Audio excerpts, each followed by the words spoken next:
안녕하십니까. 제조 서비스 분과를 맡고 있는 한국기계연구원의 경진호입니다.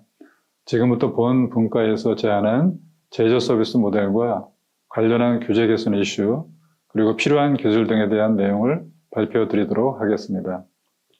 협동 로봇은 안전패스 없이 쉽게 사용할 수 있고 설치가 간편하여서 다품종 소량 생산 위주의 중소제조기업에서 현재 많은 관심을 받으며 활용되고 있는 추세에 있습니다. 또한 협동 로봇은 사람과 협동 작업이 가능하여서 숙련 작업의 자동화나 스마트 유연 생산 시스템 구축의 핵심 역할을 담당하고 있습니다. 그러나 기존의 인간과 로봇의 협동 작업에 대한 안전 규제로 인하여 협동 로봇이 갖고 있는 많은 장점에도 불구하고 아직 제조 현장에서는 크게 활성화되지 못하고 있는 안타까운 실정이 있습니다.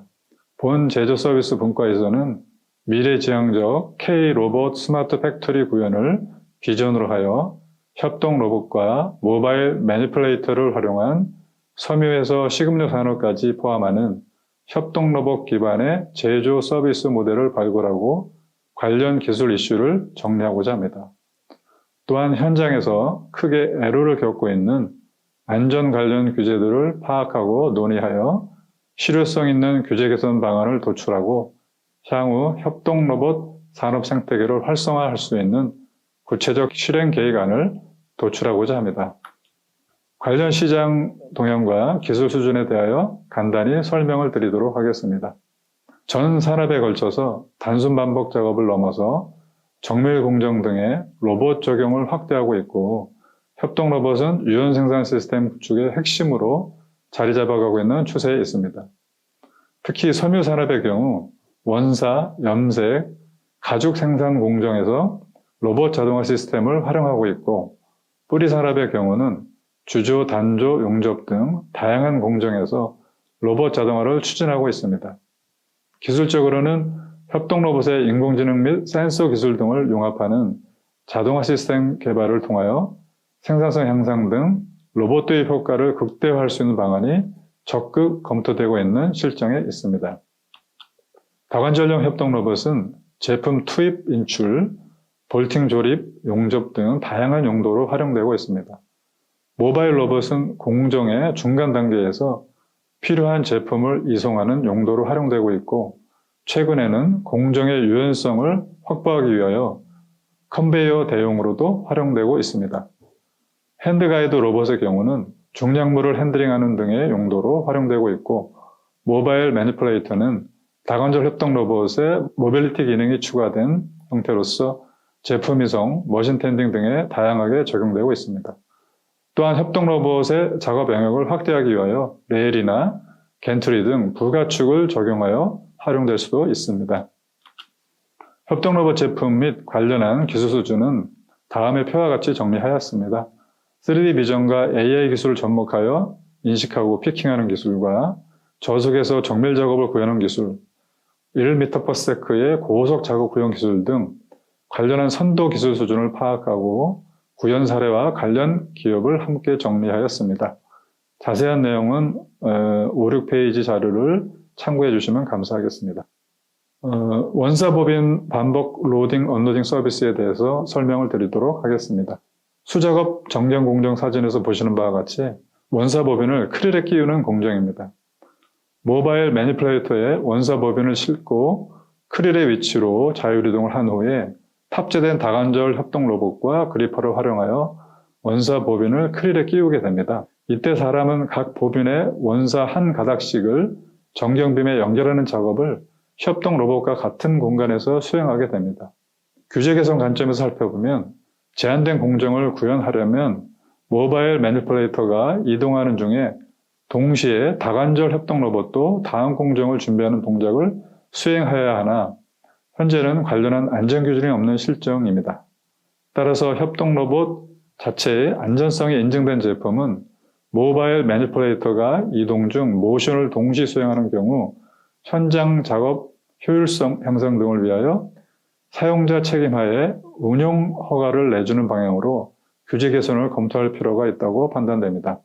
본 서비스를 구현하기 위하여 필요한 기술로는 섬유공정용 협동로봇 개발, 모바일 로봇과의 최적 속도 구현 제어 기술, 멀티복합형 그리퍼, 전체 관제 및 제어 시스템 개발 등이 되겠습니다. 신발 유연 생산 공정 자동화 서비스에 대해 설명드리도록 하겠습니다.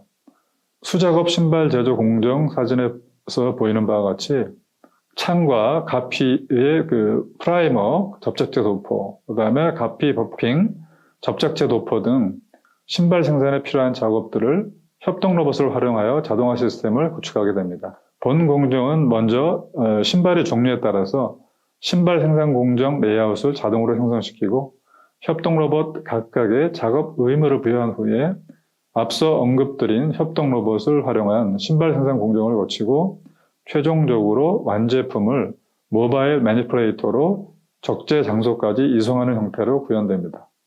규제 개선 관점에서 살펴보면 작업 공간의 효율적 활용을 위하여 밀접한 협동 로봇 배치가 요구되나 사람과 협업하는 공정에서는 안전성 확보가 중요한 이슈이어서 안전 규제로 인하여 협동 로봇 단독 운전 공정에서도 충분한 속도로 운전할 수 없는 애로사항이 있습니다. 따라서 협업 공정에서 사람이 로봇에 근접하는 경우에만 로봇의 운전 속도를 줄이는 방향으로 안전 규제를 개선할 필요가 있다고 판단됩니다. 본 서비스를 구현하기 위하여 필요한 주요 기술로는 AI 기반 3차원 비전 시스템 개발, 고정밀 협동 로봇 말단 경로 계획 및 제어 기술, 정밀 버핑 및 접착제 도포용 툴 개발 등이 되겠습니다. 화장품 제조 공정 서비스에 대해 설명을 드리도록 하겠습니다. 화장품 생산은 병입, 봉인, 라벨링, 포장 작업이 양산 라인으로 구축되어 있고 협동 로봇은 부자재를 컨베어에 투입하는 공정과 완제품을 추출하는 공정에 적용되고 있습니다. 본 공정은 먼저 박스채로 공급된 병을 인식하고 로봇이 파지할 수 있도록 준비하는 공정과 협동 로봇이 병을 파지하여 컨베어에 투입하는 공정, 최종적으로 완제품을 추출하여 모바일 매니플레이터로 적재 장소까지 이송하는 형태로 구현됩니다. 규제 개선 관점에서 살펴보면 협동 로봇 설치 후 작업의 일부 변경으로 로봇 모션을 바꾸면 다시 작업장을 인증받아야 하는 번거로움이 있어서 현장에서는 큰 애로사항이 됩니다. 따라서 공정 변경에 따른 재인증 제도를 보다 유연하고 제조사와 운영사 간의 협의로 책임 의무를 정하여 로봇을 활용할 수 있게 안전 규제를 개선할 필요가 있다고 판단됩니다. 본 서비스를 구현하기 위하여 필요한 주요 기술로는 생산성 향상을 위한 병렬 작업 처리 기술 개발, 로봇의 고속에서 구동 시 안정성 확보를 위한 충돌 안전 기술 등이 되겠습니다. PCB 제조 공정 서비스에 대하여 설명을 드리도록 하겠습니다. PCB 제조 라인의 부품 로딩, 실장, 검사, 적재 작업에 모바일 매니플레이터를 적용하는 공정입니다. 본 공정은 작업 지시 로딩하고 그 다음에 작업 툴 교체 등 작업 준비 후 모바일 매니플레이터를 활용한 PCB 생산 그리고 생산 품목 변경에 따른 자동화 라인 셋업 등으로 이루어지게 됩니다. 규제 개선 관점에서 살펴보면 모바일 매니플레이터에 대한 안전기준 부재로 이동 대처와 결합된 협동 로봇을 이동 중에 작동시키는 것이 현재는 어렵습니다. 따라서 모바일 매니플레이터가 이동 중 작동하는 것을 허용하고 이에 따른 안전성 인증 기준을 마련하고 표준화하는 것이 필요하다고 봅니다. 본 서비스를 구현하기 위하여 필요한 주요 기술로는 센서 데이터 디바이스, I/O 연동, 작업 툴 플러그인 등을 통합 제어할 수 있는 로보틱스 프레임워크 개발이 필요하다고 봅니다. 자동차 부품 머신 텐딩 서비스에 대해 설명을 드리도록 하겠습니다. 모바일 매니플레이터를 활용하여 필요한 공구와 소재를 가공기로 이송시켜주고 가공기로 소재를 투입 인출시켜주는 공정을 구축하는 내용입니다. 본 공정은 무선 관제로 로봇의 작업 정보를 전달하고 모바일 매니플레이터는 가공기에 공구와 소재를 이송합니다. 가공기에 소재가 투입되고 가공 후 소재를 인출한 후에 가공 품질을 측정하게 됩니다. 규제 개선 관점에서 살펴보면 앞서 설명드린 PCB 생산과 유사하게 모바일 매니플레이터에 대한 안전기준 부재로 이동 대처와 결합된 협동 로봇을 이동 중에 작동시키는 것이 현재는 어렵습니다. 따라서 모바일 매니플레이터가 이동 중 작동하는 것을 허용하고 협동 로봇 기반의 머신 텐딩 공정 유연 생산 시스템에 대한 협동 로봇의 작업장 인증 제도를 표준화하는 것이 필요하다고 봅니다. 본 서비스를 구현하기 위하여 필요한 주요 기술로는 로봇 그리퍼 등 다양한 엔드 이펙터 설계 및 제작, PLC 무선통신 카드 및 로봇과 장비 간 통신 기술 개발 등이 필요하다고 봅니다. 플라스틱 표면 처리 제조 서비스에 대해서 설명드리도록 하겠습니다. 본 공정은 MES를 통해 도장 생산 작업 명령을 로딩시킨 후에 협동 로봇을 활용하여 지그를 컨베이어에 안착시킨 다음 제전 작업을 수행하게 됩니다. 협동 로봇이 도입된 완전 자동 도금 시스템을 통해 도금액 배합, 분사, 교체, 청소, 도료 사용량 등을 측정하고 도장 외관 검사 및 포장, 검사 데이터 저장의 순서로 이루어지게 됩니다. 규제 개선 관점에서 살펴보면 대기 오염물질 배출 사업장은 연간 오염물질 발생량만으로 부가금을 부여받으므로 생산량을 증가시키기 위해 자동화 설비 구축을 유도하는 데는 한계가 있습니다. 따라서 대기 오염물질 발생량 산정 기준을 도장 부수당 시간당으로 산정하게 되면 이를 통해 친환경 로봇 자동화 시스템 도입 시 환경 규제 페널티를 줄이는 효과가 발생되므로 표면 처리 기업이 도료 사용량을 최소화하여 환경 개선과 로봇 산업 활성화에 기여할 수 있을 것으로 보고 있습니다. 본 서비스를 구현하기 위하여 필요한 주요 기술로는 데이터 기반의 도장액 배합과 분사의 자동화, 로봇 기반의 제품 트래킹 분사로 품질을 향상시키는 기술이 필요하다고 봅니다. 선박 제조 공정 서비스에 대하여 설명을 드리도록 하겠습니다. 선박을 건조하기 위하여는 복잡하고 다양한 형상의 소형 블록 판재 조립, 위로 구조의 대형 블록 도크 조립, 도장, 건조 작업 등이 필요합니다. 본 공정에서 협동 로봇은 작업자 휴대용으로 협소 공간에서 용접 작업을 하는데 활용하게 됩니다. 모바일 매니플레이터는 대형 블록 용접이나 도장, 의장, 외엽 작업 등에 활용하게 됩니다. 규제 개선 관점에서 살펴보면 다양한 형태의 선박 제조로 인하여 빈번하게 작업장을 변경시켜야 하는데 이때마다 반복해서 작업장 안전 인증을 받아야 하는 애로사항이 현장에서 발생하게 됩니다. 따라서 선박 제조와 같은 유연 생산 체계에서 다양하게 협동 로봇을 활용할 수 있도록 유사 공정별로 포괄적으로 협동 로봇 시스템 활용 인증 제도를 마련하는 것이 시급한 것으로 보고 있습니다. 본 서비스를 구현하기 위하여 필요한 주요 기술로는 철 구조물을 이동할 수 있는 자율 이동 기술, 복잡 형상 정보를 인지할 수 있는 자동 인지 기술, 클라우드 기반 5G 통신 기술, AI 기반 상황 판단 기술 등이 필요하다고 봅니다. 건설기계 용접 자동화 서비스에 대해 설명을 드리도록 하겠습니다. 본 공정은 자율주행 AGV가 용접 위치로 중량 부재를 이동시키고 용접을 하기 위하여 부재를 AGV로부터 받아서 포지션에 체결을 합니다. 협동 로봇은 아크 센싱 기능을 활용하여 용접 작업을 하게 되고 용접 완료 후에 AGV를 이용해서 완성품을 적치장으로 이송하는 순서로 이루어지게 됩니다. 본 경우에는 작업자와 동일한 공간에서 로봇이 작업하지 않기 때문에 규제 개선 사항은 없습니다만 장시간 용접을 하는 환경에서 협동 로봇에 대한 내구성 검증이 부족하고 3톤 이상의 중량물을 이송할 수 있는 AGV의 내구성을 향상시키는 등의 기술적 문제를 해결해야 되는 과제가 있습니다. 식음료 제조 공정 서비스에 대하여 설명을 드리도록 하겠습니다. 음료 제조 공정은 재료 입고 보관에서부터 시작하여 분리 작업을 한 후에 혼합, 멸균, 충전을 거쳐서 제품을 생산하게 되고 포장 후 팔렛 적재를 하게 되고 창고로 이송하는 작업이 이루어집니다. 대부분의 공정은 자동화 라인으로 처리가 되고 일부 공정을 로봇이 투입이 되어 자동화 시스템에 구축하게 됩니다. 본 공정은 팔레트에 적재되어 있는 원자재를 고가반화중 협동 로봇을 활용하여 디팔레타이징을 하고 협동 로봇으로 중간 생산물과 재료를 이송하게 됩니다. 그리고 모바일 매니플레이터를 활용하여 샘플링 검사한 후에 생산물의 단위 포장 작업을 수행하게 되고, 고가반화중 협동 로봇을 활용하여 생산품을 출하 및 보관을 위한 팔레타이징 작업이 이루어지게 됩니다.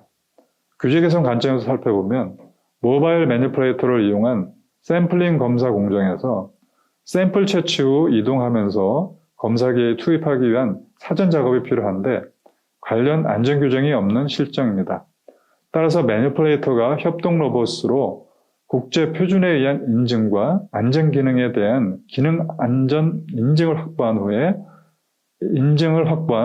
제품의 경우에 한하여 작업장 인증을 허용하는 방안을 개선안으로 제안드립니다.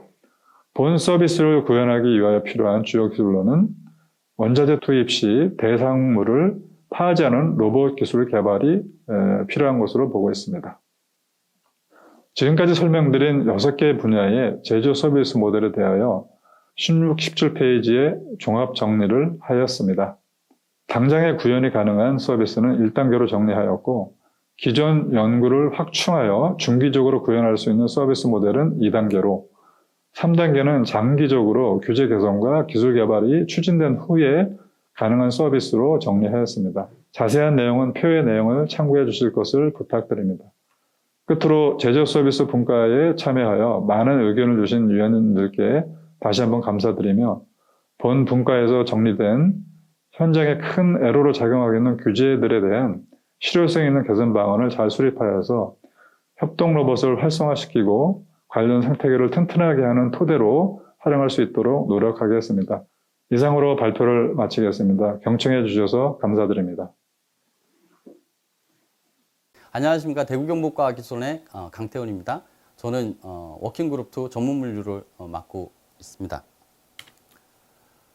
저희 2분과에서는 제조 및 유통물류 창고 등에서의 전문물류에 대해서 지금 다루고 있습니다. 전문물류 서비스 로봇에서 요구되는 기능은 물류 이송, 보관, 피킹을 포함해서 재고 관리까지를 요구를 하고 있고요. 이러한 로봇이 적용될 수 있는 범주는 크게 3가지 정도로 정리가 되었습니다. 첫 번째, 로봇을 활용한 유연 제조 공정 내 생산 서비스. 두 번째, 생산 창고 물류 환경 내에서의 공정감 물류 서비스. 마지막으로 로봇을 활용한 대형 유통 및 택배 물류 서비스. 이 3가지로 정리를 하였습니다. 이렇게 정리한 배경에 대해서 설명드리도록 하겠습니다. B2B 또는 B2C 물류 시장이 굉장히 빠르게 변하고 있고요. 이에 따라서 물류에 대한 철학이 지금 계속 변화를 요구를 받고 있습니다. 2026년에는 대략 물류 시장이 16조까지 성장할 것으로 기대를 하고 있고요. 전 세계적으로 로지스틱 4.0을 기반으로 해서 물류에 대한 기술의 변화를 또 동시에 요구를 받고 있습니다. 산업 또는 이게 사회 구조도 변화가 많이 이루어지고 있는데요. 이에 따라서 물류 시스템에 대한 유연화된 모습을 기대를 소비자들은 하고 있고요. 또 이러한 기대에 부응하기 위해서 통합 물류 체계 시스템도 현재 많이 변화를 겪고 있는 상황입니다. 지금까지 나와 있는 물류 로봇에 대한 기술은 보시는 것과 같이 물류 이송, 피킹, 오더 피킹 등 또 재고 관리 및 창고 관리에 대한 그 기술들이 계속 개발이 되고 있는 상황입니다. 이 분과에서는 3가지 서비스 모델에 대해서 정리를 하였는데요. 첫 번째 서비스 모델은 유연 제조 공정의 생산 물류 서비스인데요. 서플라이어와 웨어하우스 또는 라스트 마일 사이에 있는 그런 모델입니다. 예를 들어서 스마트 팩토리가 보시는 그림과 같이 있으면 기존의 컨베이어 벨트 기반의 대량 생산 시스템으로는 현재의 물류 요구사항을 충족시킬 수가 없습니다. 따라서 유연한 구조를 가져야 될 필요성이 있는데요. 이를 이제 물류 로봇들이 어떤 획일화되어 있는 생산 라인을 구축하는 게 아니고요. 유연한 구조의 그 물류를 지원할 수 있는 서비스를 구상을 하였습니다. 두 번째 서비스 모델입니다. 두 번째 서비스 모델은 대형 유통 또는 택배 배송 물류센터에서 사용할 수 있는 모델입니다. 이 모델은 서플라이어와 라스트 마일 사이에 있는 모델인데요. 보시는 그림과 같이 스마트한 그 물류 창고 안에서 AGV 또는 ARM을 활용해서 물류를 대응할 수 있는 그런 모델입니다. 이 모델은 기존에 이제 획일화된 대량 생산 체제에서의 물류 창고를 뛰어넘어서 다품종 소량 생산에 대한 소비자의 요구를 대응할 수 있는 그러한 이제 물류 창고가 되겠습니다. 세 번째 서비스 모델은 인간 로봇 협업 환경 내 작업 지원 서비스입니다. 앞에서 설명드린 첫 번째 서비스 모델과 두 번째 서비스 모델에는 로봇만이 어떤 작업을 할 수 있는 조건이 이루어져 있지는 않습니다. 따라서 그러한 서비스 환경에 작업자가 개입할 수 있는 여지가 필요한데요. 이것을 지원하기 위한 서비스 모델이고요. 주로 관점을 갖는 부분은 작업자의 노동 강도를 저감시키고 작업자의 안전을 확보할 수 있는 데 초점을 맞춰져 있습니다. 앞에서 설명드린 세 가지 서비스 모델엔 공통적으로 다양한 규제가 존재하는데요. 대표적으로 두 가지 정도가 있습니다. 첫 번째는 물류 환경에서는 로봇의 조작과 이동에 대한 부분에 기능적 초점이 맞춰져 있습니다. 이로 인해서 작업자의 안전에 침해할 수 있는 여지가 있기 때문에 이와 관련된 규제를 발굴을 하고 있고요. 기존의 물류 창고는 평면적인 구조를 가지고 있었는데요. 현재 요구되는 물류 창고는 입체적인 구조를 요구를 하고 있습니다. 따라서 AGV 또는 ARM이 층간을 이동할 수 있게 승강기의 활용에 대한 규제도 저희가 같이 발굴을 하고 있습니다. 네, 감사합니다. 안녕하십니까. 저는 한국전자기술연구원의 황정훈 센터장입니다. 지금부터 생활물류 서비스 분과의 결과에 대해서 말씀드리겠습니다. 저희 분과는 실내외 생활 환경에서 물품의 직간접 배송 이동 서비스를 담당하고 있습니다. 저희 분과에서 다루는 내용은 제조 및 물류 창고 등 전문 환경을 제외한 실제 일반 생활 환경에서 사업자와 소비자 간의 물품의 직간접 배송 서비스를 포함하고 있고요. 이 부분에는 건물 내에서 또는 택배 지점이나 차량에서 최종 배송지로 또는 자동차를 로봇으로 주차하는 그런 부분들도 포함을 하고 있습니다. 이 생활물류 서비스가 포함된 물류 로봇 시장은 굉장히 빠르게 성장하고 있습니다.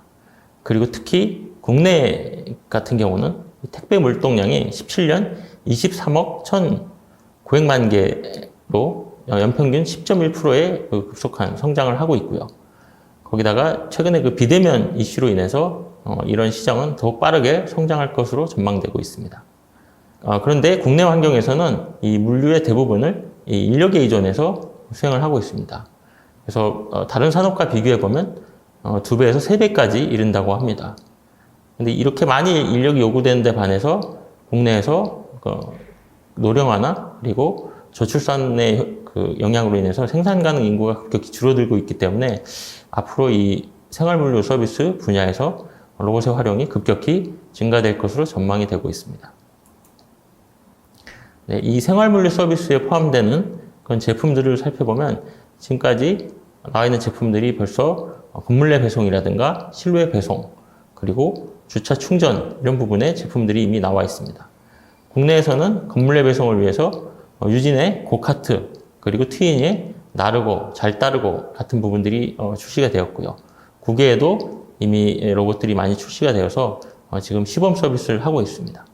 그 실외 배송 분야에서는 로보티즈와 언맨드 솔루션이 각각 작년 말과 올해 여름부터 실외 배송 실증 서비스를 규제 샌드박스를 통해서 하고 있고요. 국외에서는 저희보다 한 2년 정도 빠르게 한 17년 정도부터 미국이나 유럽 등지에서 실외 배송 서비스, 시범 서비스를 실시를 하고 있습니다. 주차 충전 서비스 분야에서도 국내에서는 마로로봇테크나 또 에바에서 주차 로봇과 충전 로봇들이 지금 시제품이 나온 상태이고요. 그리고 중국이나 그리고 유럽에서도 이 주차 그리고 충전과 관련된 로봇 제품들이 일제 공항이나 이런 데서 시범 서비스를 하고 있습니다. 그럼 저희 이 분과에서 이런 생활물류 서비스를 위해서 도출한 서비스 모델들에 대해서 설명을 드리겠습니다. 저희 분과에서는 크게 5가지 서비스 모델이 도출이 되었고요. 첫 번째가 건물 및 단지 내 배송 서비스 모델입니다. 흔히 생각하시는 것처럼 아파트 단지의 대부분 택배 보관소가 있는 아파트들이 많이 늘어나고 있는데요. 이 택배 보관소에서 집까지 가져가는 것이 여간 귀찮은 일이 아닙니다. 그런데 이 택배 보관소에서 만약에 로봇이 이 택배물을 제가 원하는 시간에 가져다 준다면 굉장히 편리한 서비스가 될 거로 생각이 되고요. 그래서 저희가 고안한 모델은 택배 보관소까지는 택배원이 짐을 맡기게 되면 그 이후로는 내가 원하는 시간에 로봇이 택배를 가져다가 집까지 가져다 주는 그런 서비스 모델이 되겠습니다. 두 번째 모델로는 병원 내에서 이송하는 서비스가 되겠습니다. 그래서 병원 안에서 여러 가지 뭐 린넨이라든가 또는 약품 이런 것들을 각 활용처 간 이동한다거나 하는 부분에 이용할 수가 있겠고요. 그래서 이런 부분에 있어서 이미 국내에 유진 로봇에서 고카트라는 제품을 출시해서 지금 서비스를 준비하고 있습니다. 세 번째로는 쓰레기 배출 부분이 되겠습니다. 쓰레기 배출 부분은 굉장히 이제 여러분들이 귀찮아하는 그런 부분이 되겠고요. 만약에 집에 이 로봇을 이용하는 집에 쓰레기 봉투 가득 찼을 때 로봇을 호출하면 로봇이 가서 쓰레기 봉투를 수집해서 배출장에 버려주는 그런 서비스 모델이 가능해질 겁니다. 근데 이런 서비스들이 가능해지려면 몇 가지 풀어야 하는 규제가 있습니다. 첫 번째가 엘리베이터 탑승 문제입니다. 지금의 엘리베이터는 사람이 동승했을 때만 로봇이나 이런 장비들이 탑승할 수 있는 그런 환경이 되겠습니다. 그래서 이 로봇이 엘리베이터를 혼자 탑승한다거나 또는 로봇이 무선 통신을 이용해서 층수를 누르는 행위 등에 대한 그런 규정 자체가 존재하지 않습니다. 그래서 이런 것들이 가능해지려면 그런 제도적 장치가 마련이 돼서 로봇이 사용할 수 있도록 바뀌어야 되겠고요. 또 로봇이 이런 아파트나 또는 캠퍼스 이런 데를 돌아다니다 보면 불가피하게 얼굴이라든가 사진이라든가 이런 이제 목소리 이런 부분들을 취득할 수밖에 없는데 이런 취득한 개인 정보들을 처리하는 방법에 대한 가이드가 마련이 되어야 하겠습니다. 그리고 세 번째로는 로봇이 다니면서 혹시라도 생길 수 있는 인명 사고에 대한 부분입니다. 그래서 만약 이제 자동차에서의 책임보험과 같이 로봇에도 그런 책임보험과 같은 그런 손해배상 보험 제도가 만들어진다면 이런 부분들이 해소가 될 수 있을 것으로 생각됩니다. 네, 다음으로는 전기차 충전 서비스 모델입니다. 지금의 전기차들은 정해진 주차 장소에 주차를 하고 거기에 고정되어 있는 충전기를 이용해서 충전을 하게 되어 있습니다. 근데 전기차가 많지 않았을 때는 이런 부분들이 굉장히 수월하게 심지어 밤새 충전하면서 자리에 놔둬도 별다른 그런 다툼이 없었는데요. 지금 최근 들어 굉장히 전기차가 많아지면서 일부 아파트에서는 이미 전기차 충전 자리를 가지고 그런 이제 주민 간의 다툼이 발생하는 경우도 있다고 합니다. 근데 만약에 저희가 차량을 임의에 주차장 어떤 장소에든 주차를 하고 거기에서 그 자리에서 충전을 할 수 있다면 그런 문제들이 해소가 될 겁니다. 그래서 이 전기차 충전 로봇 같은 경우는 저희가 이 특정한 장소가 아닌 임의의 자리에 주차하고 충전 로봇을 호출하게 되면 로봇이 와서 자기의 전기차를 다 충전하고 충전이 끝나면 복귀해서 이제 자기 다음 차를 충전할 준비를 하는 그런 서비스 모델이 되겠습니다. 굉장히 편리한 충전 서비스 모델이 되겠죠. 이런 부분이 가능해지려면 몇 가지 해소돼야 될 규제들이 있습니다. 먼저 이 충전소에 관련된 법규들이 굉장히 여러 가지가 있다고 하는데요. 그 중에 기존의 충전소에 관련된 법규는 다 고정된 충전소에 대한 법규입니다. 그래서 이동식, 로봇과 같이 이동하는 물체에 탑재된 그런 충전기에 대한 법규는 또는 안전 인증과 관련된 부분들이 지금 인증 제도가 존재하지 않기 때문에 인증을 받을 수도 없고 인증을 받을 수가 없으니까 사업을 할 수도 없는 문제가 있습니다. 그래서 그런 부분에 대한 제도적 장치가 마련이 되어야 하겠고요. 또 이 충전소에 대해서는 화재나 이런 부분이 발생할 수 있기 때문에 기존의 법을 보면 콘크리트로 된 벽체 안에 그런 충전소가 존재를 해야 하는데 이동식 로봇에서는 로봇의 벽을 콘크리트로 만들 수는 없습니다. 그래서 그런 부분에 대해서 로봇에 적합하게 규제가 변경이 되어야 할 것입니다. 그리고 이 전기차를 보면 굉장히 충전구의 모양이나 충전 방식이 여러 가지가 있는 것을 알 수가 있는데 있는 전기차 관련된 표준들이 제각각 다 다르기 때문이며 그래서 이러한 부분들을 해소하기 위해서 그 고정식 충전기에 대해서는 그 중간에 사용할 수 있는 어댑터에 대한 그런 표준이 마련되어 있습니다. 그런데 이 충전 로봇이 활용할 수 있는 충전 로봇은 가서 어떤 커넥터를 꼽는다기보단 가서 접촉을 하는 방식으로 충전이 이루어져야 용이하게 할 수 있는데 그런 방식의 충전 어댑터에 대한 그런 표준은 아직 만들어지지 않아서 이런 부분에 표준과 그다음에 그 관련된 제도도 함께 만들어져야 될 상황입니다. 네, 다음으로는 주차 서비스 모델입니다. 로봇을 이용해서 주차를 대신하는 서비스가 되겠는데요. 기존에는 주차장에 들어가서 빈자리를 찾는 그런 수고를 해야 했다면 이런 주차 로봇을 이용하면 주차장 입구 또는 정해진 주차 지정된 공간에 차를 놔두고 이제 키오스크에 등록을 하고 나오면 주차 로봇이 차량을 실어서 정해진 주차 공간들에 알아서 적재를 하였다가 나중에 키오스크에서 이제 다시 차를 호출하면 주차 로봇이 차를 고객 앞에 가져다 주는 그런 서비스 모델이 되겠습니다. 굉장히 편리한 서비스가 될 것으로 예상이 되고요. 그리고 기존의 기계식 주차장보다 대기 시간도 훨씬 줄일 수 있을 것으로 전망이 되고 있습니다. 이런 주차 로봇 서비스를 현실화하기 위해서도 해소돼야 될 규제들이 있는데요. 일단 기존의 이런 이제 기계식 주차장들은 모두 기계식 주차장 법이라는 것에 의해서 관리가 되고 있는데 이에 수반되는 안전 검사 기준과 그다음에 그를 만족하기 위해서는 반드시 한 명 이상의 안전 요원이 있어야 한다고 합니다. 그런데 주차 로봇을 이용하는 경우는 굉장히 적은 수의 한 20명, 30명 정도 이런 환경에도 주차 로봇을 이용할 수 있기 때문에 그런 경우에는 안전 요원을 반드시 이렇게 고용하는 것이 쉽지 않은 상황일 수 있습니다. 그래서 이런 부분에 대해서 규제가 해소가 돼서 좀 더 이 주차 로봇이 활성화될 수 있는 제도적 장치가 마련이 되어야 할 것입니다. 네 번째로는 고중량물 이송 서비스입니다. 만약에 저희가 화물차에 무거운 짐을 싣고 배송처로 가게 되면 거기에서는 저희가 우리 사람들이 흔히 쓰는 카트라든가 또는 지게차를 외부에서 불러서 짐을 내려서 최종 배송지에 내려주고 다시 이동을 해야 하는데요. 이런 불편을 없애기 위해서 국외에서는 차량에 이런 화물차 뒤에 가변형의 지게차를 싣고 다니는 것들을 종종 볼 수가 있었습니다. 근데 국내에서는 아직 거의 보신 적이 없으시죠. 그래서 이런 서비스를 수행하기 위해서는 일단 가변형의 그런 고중량물 이송 지게차, 무인 지게차 로봇을 싣고 다니면서 배송처에서 화물을 내리고 최종 위치에 옮겨주고 다시 그 로봇을 싣고 다음 배송처로 가는 그런 서비스 모델이 가능해져야 할 텐데요. 이를 위해서는 차량 외부에 이런 그런 별도의 장치를 부착해도 되는지 또는 그런 것들이 차폭 규제에 어떻게 포함이 되는지 이런 것들에 대한 법적인 그 판단을 일반 이제 로봇 하시는 분들이 잘 할 수가 없기 때문에 이런 부분에 대해서 판단에 필요가 있겠습니다.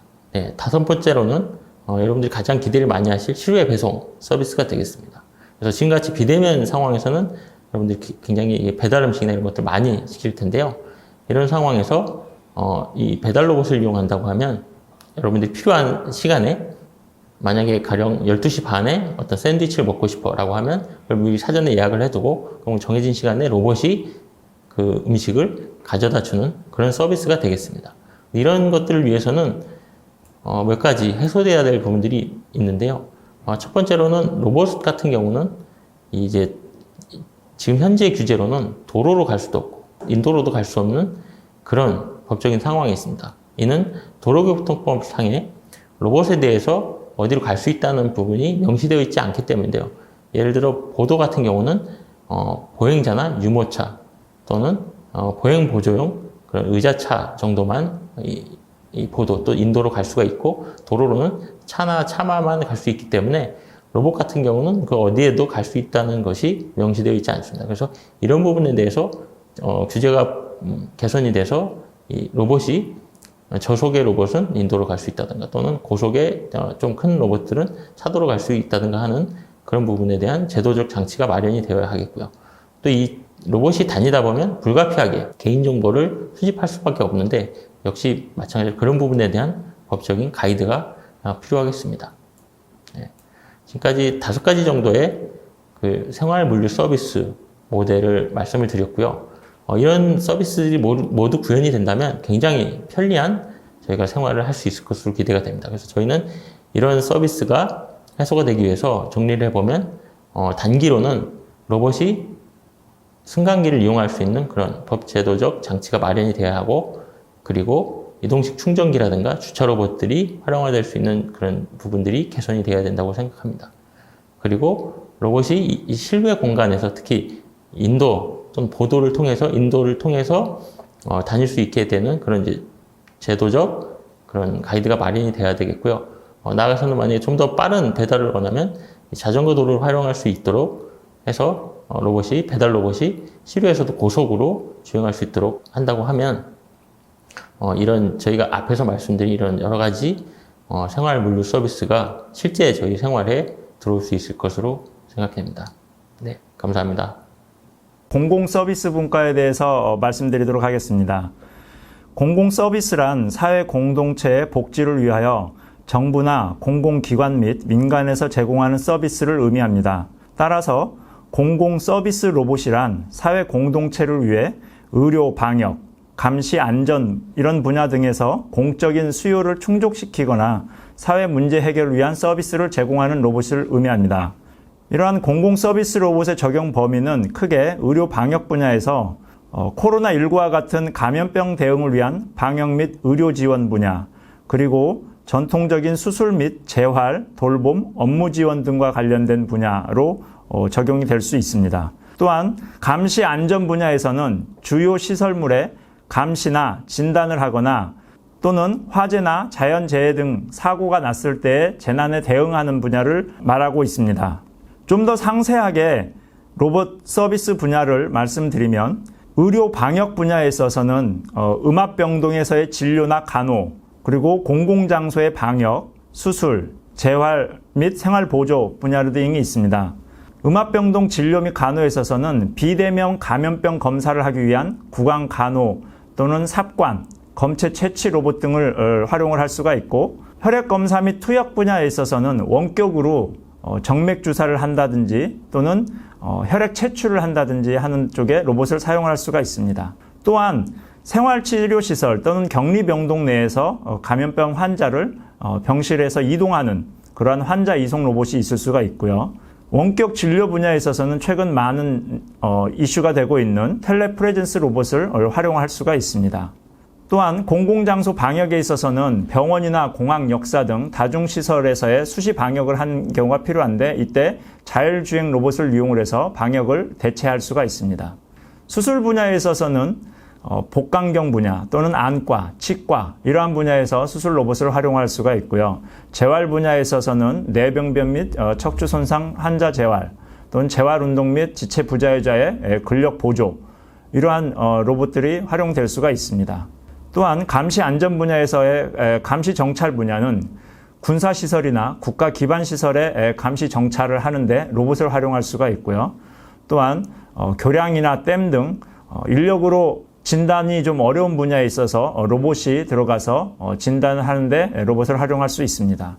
다음 화재 진화 분야에 있어서는 화재 현장에서 장애물의 어떤 절단 또는 파괴 또는 이송 등의 보조 업무를 재난 대응 소방 로봇이 활용이 될 수 있습니다. 다음은 수요처별로 크게 병원 분야에 있어서는 방금 말씀드린 로봇들 중에 살균 로봇, 검체 채취 로봇 또는 수술 로봇, 환자 이송 로봇, 재활 로봇, 그다음에 원격 진료 로봇 이런 로봇들이 활용이 되고요.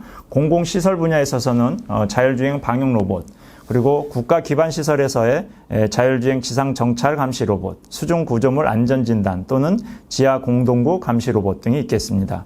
재난 대응 분야에 있어서는 소방 로봇, 화재 진압 보조 로봇 등이 적용될 수가 있습니다. 이러한 의료 방역 감시 안전 분야에서의 시장 동향 및 기술 수준은 최근 서비스 제공 방식의 패러다임이 전환이 되고 있습니다. 특히 코로나19와 같은 감염병 확산 위험이 높아짐에 따라서 원격 진료, 관호, 방역 서비스 등에 대한 수요가 많이 증가가 되었고, 또한 감시 안전 분야에서는 인간이 직접 수행해온 고위험 직군에 대한 로봇을 활용을 하는 노력이 많이 늘어나고 있습니다.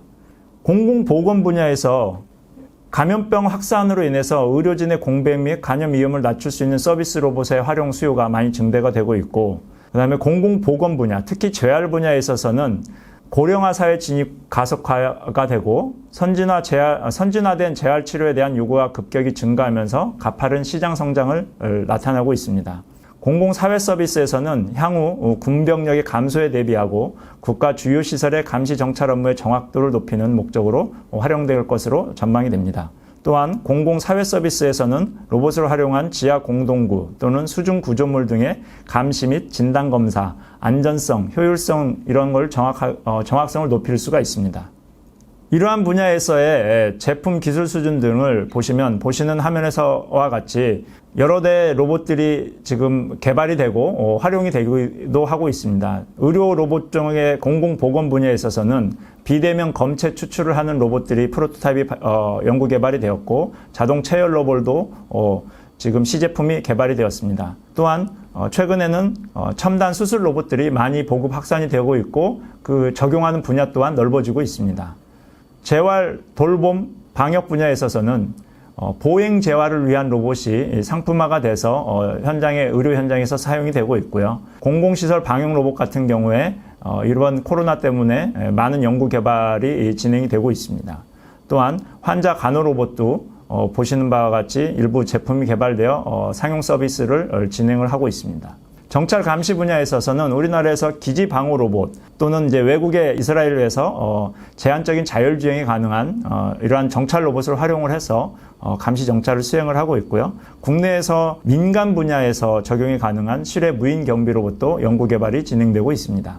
재난 대응 분야에 있어서는 특수 화재에 대응을 할 수 있는 로봇들 또는 방수를 할 수 있는 로봇 그리고 지하 공동구의 화재를 감시하는 로봇들이 개발되고 있습니다. 네, 이러한 분야에 있어서 좀 더 상세하게 로봇을 활용한 서비스를 말씀드리도록 하겠습니다. 첫 번째, 원격 로봇 기반 언택 솔루션 의료 서비스. 이쪽 분야에 있어서는 초기에 환자 상태에 맞는 로봇 치료 프로그램을 설정을 하고 로봇을 이용을 해서 환자의 기도에 삽관을 하거나 또는 검체를 채취를 하거나 또는 원격으로 로봇이 정맥 주사를 하거나 또는 약물 투약, 혈액 검사를 수행을 할 수가 있습니다. 그리고 마지막으로는 진료 데이터를 저장을 하는 행위를 할 수가 있습니다. 이러한 서비스 분야에 있어서 현행 규제로는 현행법상에 환자와 의료인 간의 원격 진료 또는 원격 재활, 의료 정보 활용이 불가능한 상황입니다. 따라서 단계별로 규제 개선이 이루어져야 되겠지만 우선적으로 1급 감염병 같은 경우에 원격 진료를 예외적으로 허용하는 것도 검토해 볼 필요가 있습니다. 다음은 로봇을 활용한 감염병 환자 이송 서비스입니다. 이러한 서비스는 환자가 발생을 했을 경우에 신고 접수가 되면 로봇을 활용 요청을 하게 되고 이송 로봇을 동반해서 구급차를 이용해 현장으로 이동을 하게 되면 로봇에 환자를 탑승을 시키고 병원으로 이송을 하는 서비스를 하는 것을 말합니다. 이 분야에 있어서 이러한 환자 이송 로봇을 활용하는 경우 현재는 119 구급대가 사용하는 장비에 보유 장비로 반영이 되고 있지 않아서 이러한 로봇을 반영을 시키는 그런 규제 개선을 할 필요가 있습니다. 다음은 음압병동 내 환자 간호 서비스입니다.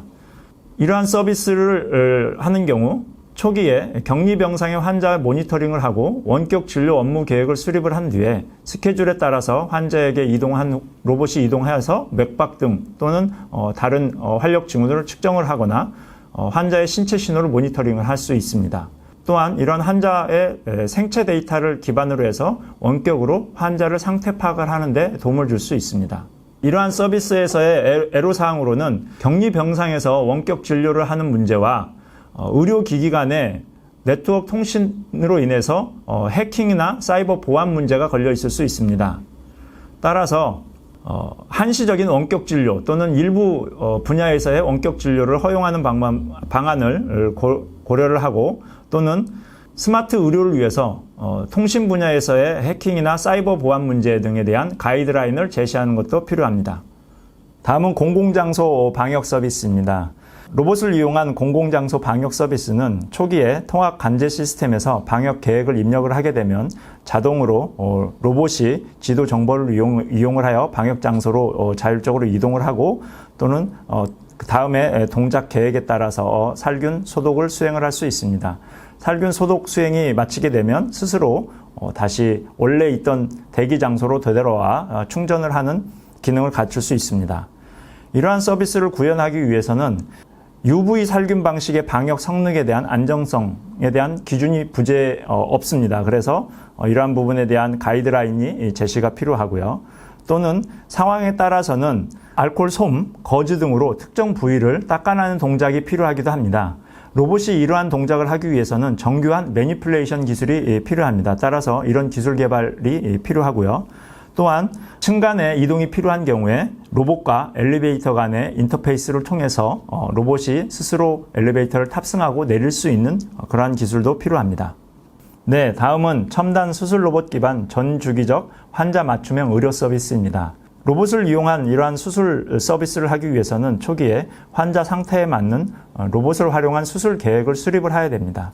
이후 로봇의 상태 점검을 하고 멸균을 하고 또는 동작 계획을 수립을 하게 됩니다. 다음에는 로봇과 환자의 정확한 위치 정합을 하게 되고 위치가 정합된 후에 로봇을 활용을 하여 수술을 하게 됩니다.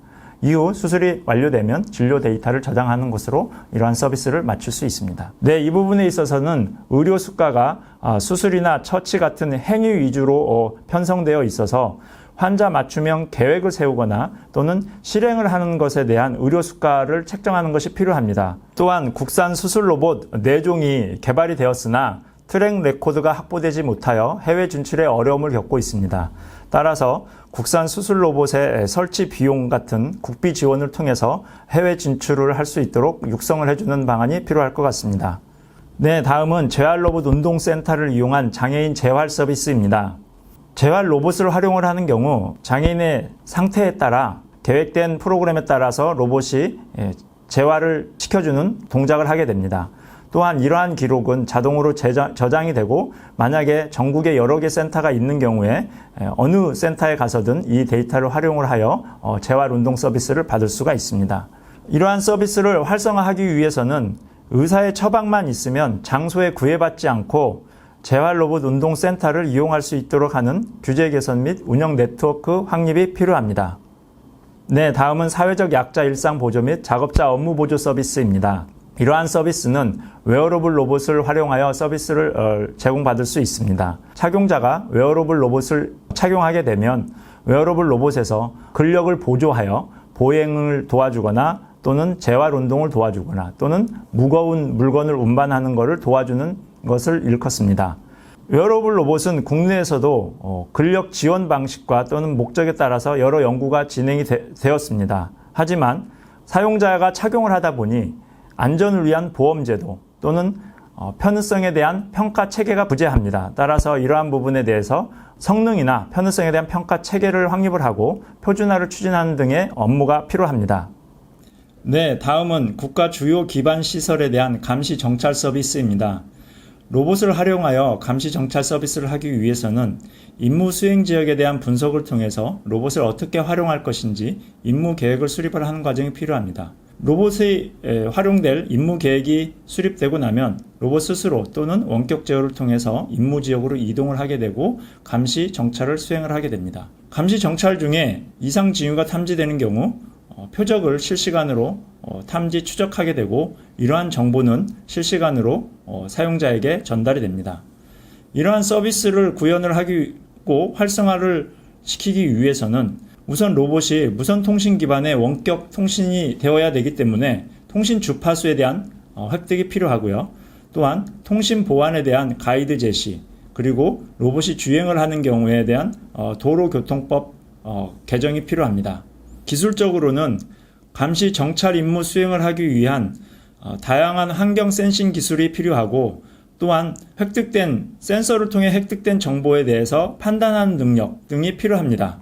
다음은 교량 댐과 같은 수중 구조물의 안전 검사 및 관리 서비스입니다. 로봇을 활용하여 수중 구조물의 안전 검사 및 관리 서비스를 하기 위해서는 우선 기술적으로 수중 구조물에 접근을 할 수 있는 자율이동형 수중 로봇 플랫폼 기술이 필요합니다. 또한 현행법상으로는 대형 해양 구조물에 대한 점검이나 성능 평가는 특정 자격을 가진 사람에 의해서만 수행되도록 되어 있습니다. 따라서 로봇을 활용하여 검사하는 방법에 대한 제시와 안전성 그리고 결과의 신뢰성을 높일 수 있게 해양 구조물 안전진단 기준 제정이 필요하겠습니다. 다음은 소방로봇 재난대응 임무보조 서비스입니다. 이러한 서비스에서는 화재 시에 로봇을 활용하여 방수를 하거나 위험 지역에 있는 요구조자를 이송하는 업무를 들 수 있습니다. 이렇게 로봇을 활용한 재난대응 임무보조 서비스가 활성화되기 위해서는 KFI 인정이 필요하나 현재는 관련 기준이 없습니다. 따라서 로봇 같은 첨단 신기술 인증을 하는 제도적 보완이 필요합니다. 또한 인프라 부분에 있어서는 소방 로봇의 표준이나 인증 체계 구축이 필요합니다. 다음은 지금까지 말씀드린 다양한 서비스 모델에 대해서 단계별로 발전 방안 또는 추진 계획에 대해서 말씀드리도록 하겠습니다. 우선 첫 번째로 원격 로봇 기반 언택 솔루션 의료 서비스는 1단계에서는 원격 진료에 대한 기초 서비스, 즉 묻고 답하고 또는 기초적인 상태 확인을 하는 등의 원격 진료 기초 서비스를 진행할 수 있을 것 같고, 2단계에서는 원격으로 검체를 채취하거나 또는 체열하거나 또는 약물을 투입을 하는 기술로 발전할 수 있습니다. 다음 3단계에서는 완전한 원격으로 치료를 하거나 시술을 하는 등의 서비스가 제공될 수 있을 것으로 보입니다. 따라서 이렇게 단계별로 서비스가 발전하기 위해서는 우선 기술적으로는 2단계에 고정형 대상체를 대상으로 위치 기반의 작업을 할 수 있는 임무 수행 기술 개발이 필요하고요.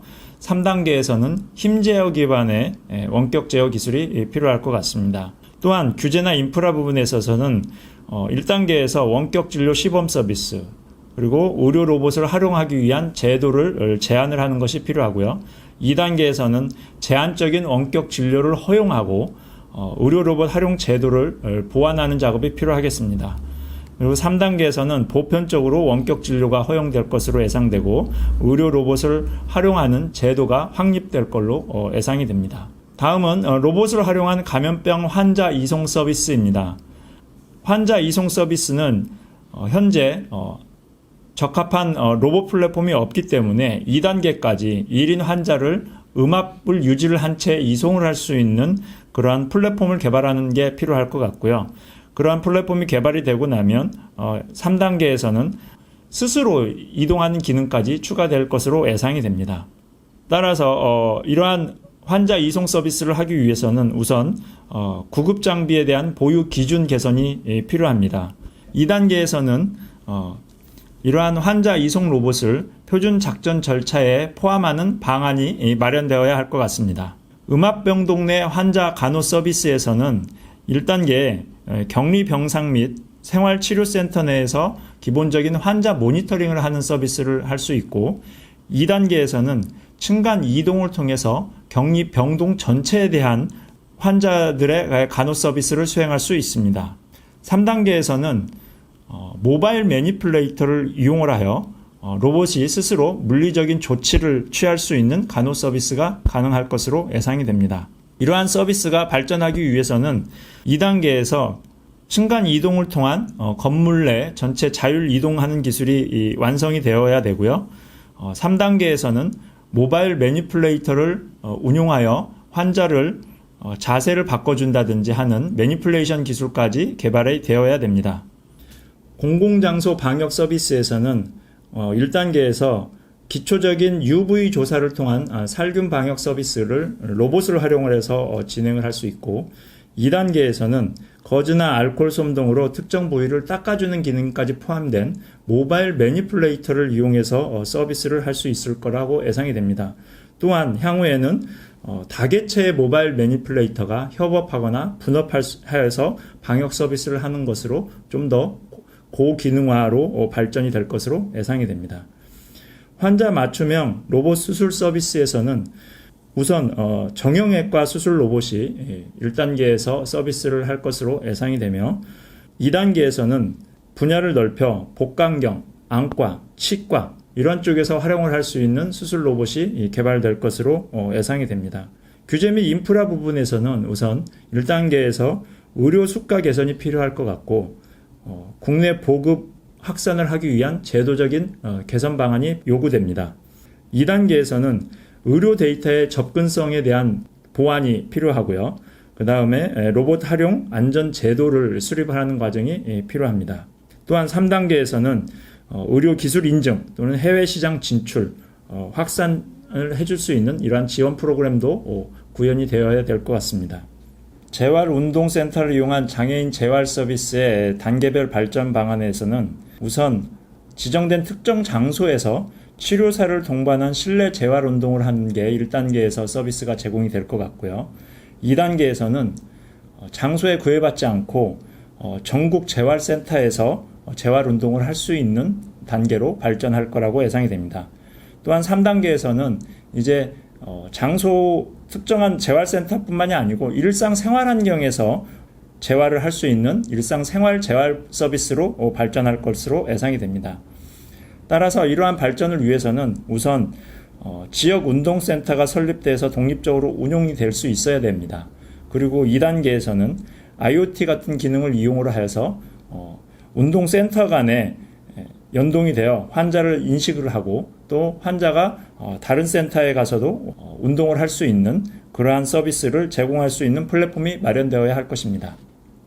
사회적 약자 일상 보조 및 근로 업무 보조 웨어러블 서비스에서는 우선 1단계에서 정형화된 실내 환경에서 근력 보조를 해주는 서비스가 구현이 되고요. 2단계에서는 야외로 확장이 됩니다. 하지만 정형화된 야외에서 서비스를 해주는 것으로 확장이 될 것으로 예상이 되고 3단계에서는 제일 어려운 야외의 비정형 환경에서 서비스를 해야 될 것으로 예상이 됩니다. 따라서 이러한 서비스를 하기 위해서는 앞서 말씀드린 바와 같이 착용 로봇의 성능 및 편의성, 평가 체계 구축이 2단계까지는 선행이 되어야 될 것으로 보이고요. 3단계까지에서는 웨어러블 로봇이 언제 어디서나 충전이 될 수 있도록 배터리 충전 설비 같은 인프라가 구축되어야 될 것으로 예상이 됩니다. 국가 주요 기반시설 감시 정찰 서비스에서는 지금까지 개발된 기본적인 원격 제어와 환경인식 기술 등을 이용을 해서 단일 로봇이 단일 임무를 처리하는 서비스가 제공이 될 수 있습니다. 그 다음 2단계에서는 반자율주행을 통해서 그리고 HCI나 HRI 기반의 원격 제어를 통해서 단일 로봇이 복합 임무를 처리하는 기술로 발전될 것으로 예상이 됩니다. 다음 3단계에서는 단일 로봇이 아니라 다중 로봇이 협업을 통해서 복합적으로 여러 건물이라든지 시설을 감시 정찰 수행을 하는 다중 로봇 복합 임무 처리 기술로 발전할 것으로 예상이 됩니다. 이렇게 서비스가 발전하기 위해서는 원격 통신 인프라가 구축이 되어야 되고 또한 주파수 규제가 개선이 되어야 되며 통신 보안 가이드가 제공이 되어야 됩니다. 또한 자율주행을 위해서 도로교통법도 개선이 되어야 될 필요성이 있습니다.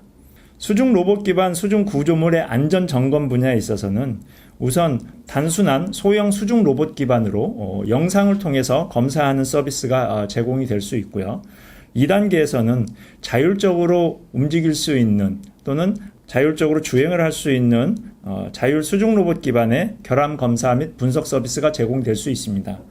또한 2단계에서는 영상뿐만이 아니고 비파괴 검사 센서를 활용을 하여 검사하는 그러한 기능이 제공이 될 수 있고요. 3단계에서는 디지털 트윈을 통해서 종합적인 안전관리를 제공을 해줄 수 있는 서비스가 나올 수 있을 것 같습니다. 네, 이러한 로봇을 이용한 안전검사 및 관리 서비스가 활용이 되고 발전하기 위해서는 로봇 기반의 검사 안전 기준이 제한이 우선 되어야 됩니다.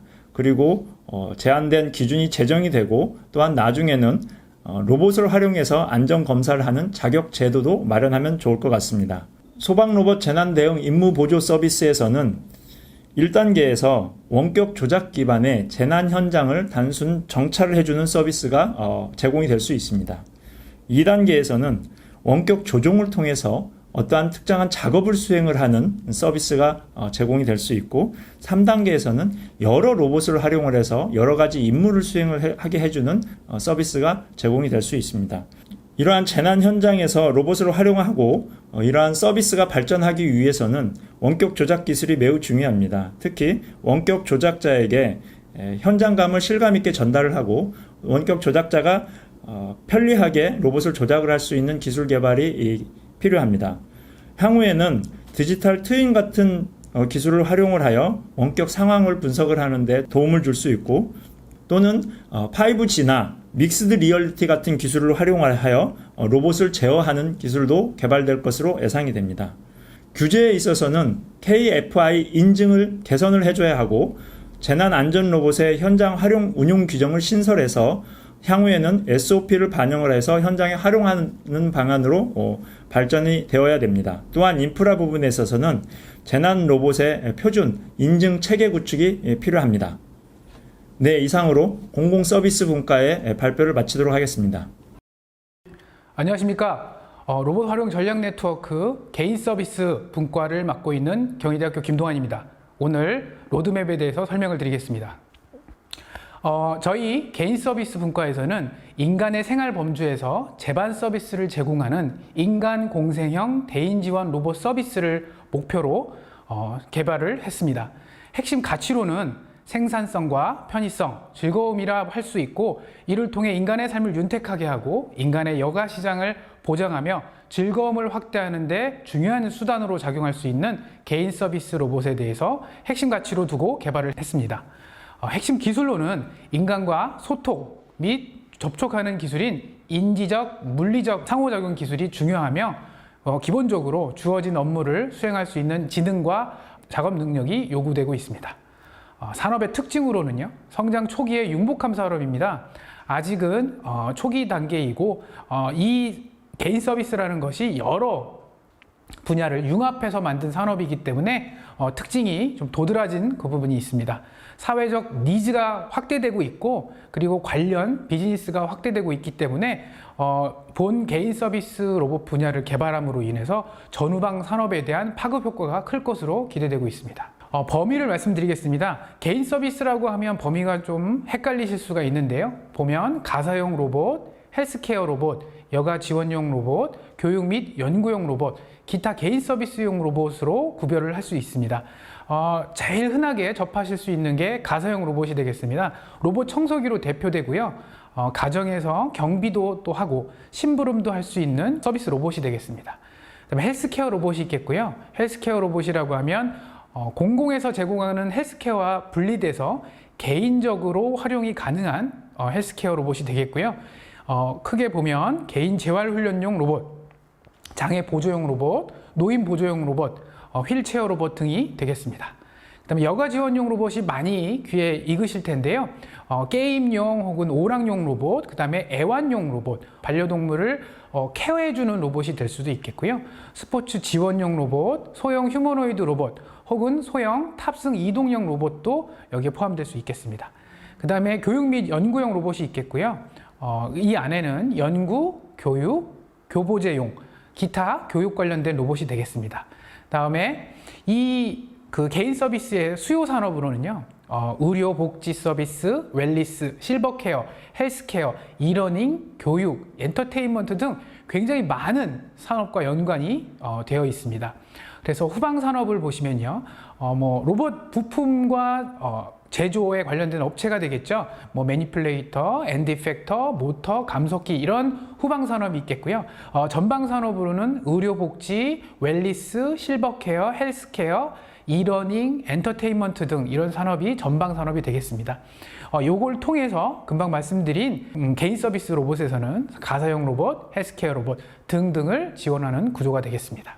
예, 시장 동향을 보겠습니다. 시장 동향을 보시면 개인 서비스 로봇은 최근에 좀 각광을 받고 있는데요. 그 이유는 저출산 문제, 고령화 문제, 그 다음에 삶의 질 향상 추구와 같은 욕구가 증대되고 있기 때문에 지속적으로 성장할 것으로 전망되고 있고요. 로봇의 용도가 기존에는 이제 주로 산업용이었다라고 보면 이것들이 가정용, 개인용으로 범위가 확대되고 있기 때문에 앞으로 미래 사회에서는 사람과 같이 공존하는 동반자의 역할로서 큰 역할을 할 것으로 보고 있습니다. 따라서 시장 규모도 점점 커지고 있는데요. 보통 2014년도 기준으로 연평균 한 14.38% 성장하고 있습니다. 그래서 2022년, 앞으로 2년 후가 되겠죠. 한 7조 시장이 될 것으로 예상하고 있습니다. 내수 시장과 수출 시장으로 크게 좀 나눠서 좀 디테일하게 설명을 해드릴 텐데요. 주로 보면 개인 서비스 로봇에서는 가사용 로봇이 가장 큽니다. 수출 시장에서도 거의 57% 이상을 차지하고 있고요. 내수 시장에서도 거의 50%에 육박하는 그 시장이 주로 가사용 로봇, 그러니까 청소기 로봇이 되겠죠. 이것이 가장 크게 많이 차지하고 있고요. 최근 좀 각광받고 있는 분야가 교육용 로봇이 되겠습니다. 그래서 한 25%, 그 다음에 수출 시장에서는 30%에 육박하는 정도로 시장이 커져가고 있습니다. 물론 그 외에도 여가 지원용이라든가 헬스케어, 그 다음에 기타 개인 서비스 로봇도 점차 그 시장을 확대하고 있는 모양이 되겠습니다. 예, 좀 더 국내에서 생산하고 있는 제품 위주로 좀 설명을 드리겠습니다. 가사용 로봇으로는 아까 말씀드린 바와 같이 청소 로봇이 가장 크고요. 유진 로봇, LG, 삼성, 다양한 로봇 회사들이 청소 로봇을 개발해서 시판하고 있고요. 또 가정용으로 최근에 대기업에서 클로이 홈 로봇 같은 형태로 해서 집안의 보안, 그 다음에 조명을 켜준다든가 냉장고와 소통을 해서 배송을 시킨다든가 하는 다양한 기능을 홈 서비스로, 개인 서비스로 지금 개인 로봇 시장에 출시를 하고 있고요. 헬스케어 로봇에서는 어르신을 상대로 뇌기능 그 활성화를 위해서, 그러니까 인지훈련 교육용이 되겠죠. 이런 용도로 제품이 나오고 있고요. 그 다음에 또 많이 활용하고 계신 게 탑승 로봇, 그러니까 타고 이동하기 위해서 만든 로봇이 되겠죠. 이런 것들도 많이 시판되어지고 있습니다. 그 다음에 여가 지원용 로봇이 최근에 이제 시장이 이제 점차 열리고 있다라고 말씀을 드렸는데요. 이런 비대면 시대에 정말 집에서 심심하지 않고 지루하지 않고 즐겁게 생활하실 수 있도록 로봇이 말벗이 되어주고 같이 놀아주는 그런 여가 지원용 로봇도 점차 확대되고 있습니다. 그 다음에 기존에 굉장히 큰 시장이 있었죠. 그 교육용 로봇 시장이 꾸준히 있고요. 코딩 교육이라든가 각종 과학 교육을 위해서 로봇이 지금 활용되고 있습니다. 저희 서비스, 개인 서비스의 예시를 몇 가지를 들도록 하겠습니다.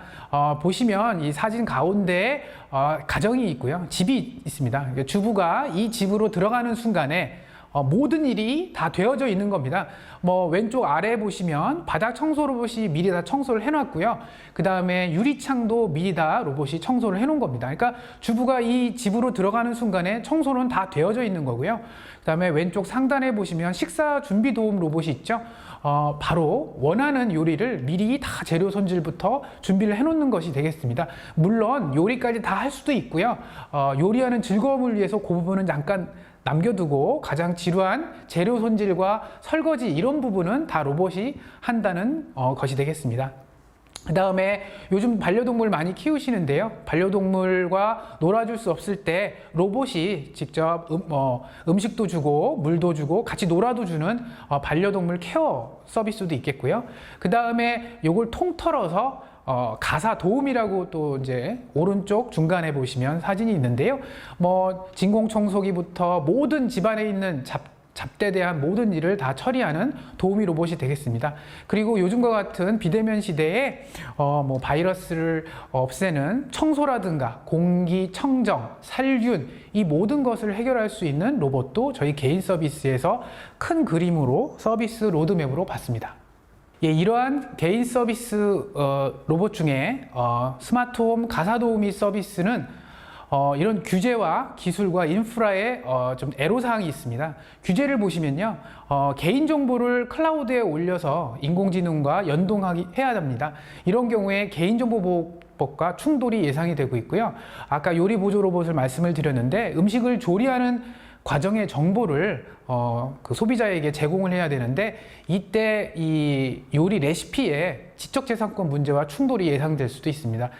이거를 개선할 방법은 있을 것 같습니다. 일단 개인을 식별할 수 있는 정보를 가리고요. 개인을 심볼화해서 민감한 정보를 가리면 개인정보보호법을 좀 피할 수 있지 않을까라고 생각을 하고 있고요. 지적재산권도 서비스를 제공하는, 그러니까 컨텐츠를 제공하는 업체에서 스스로 직접 개발한다면 이 부분도 피할 수 있을 것으로 보고 있습니다. 기술적인 애로사항도 있는데요. 아까 청소, 살균, 공기청정 로봇을 예를 들었는데요. 이 경우에 아직까지는 발전이 많이 이루어져서 쉽게 확산이 될 것 같긴 한데요.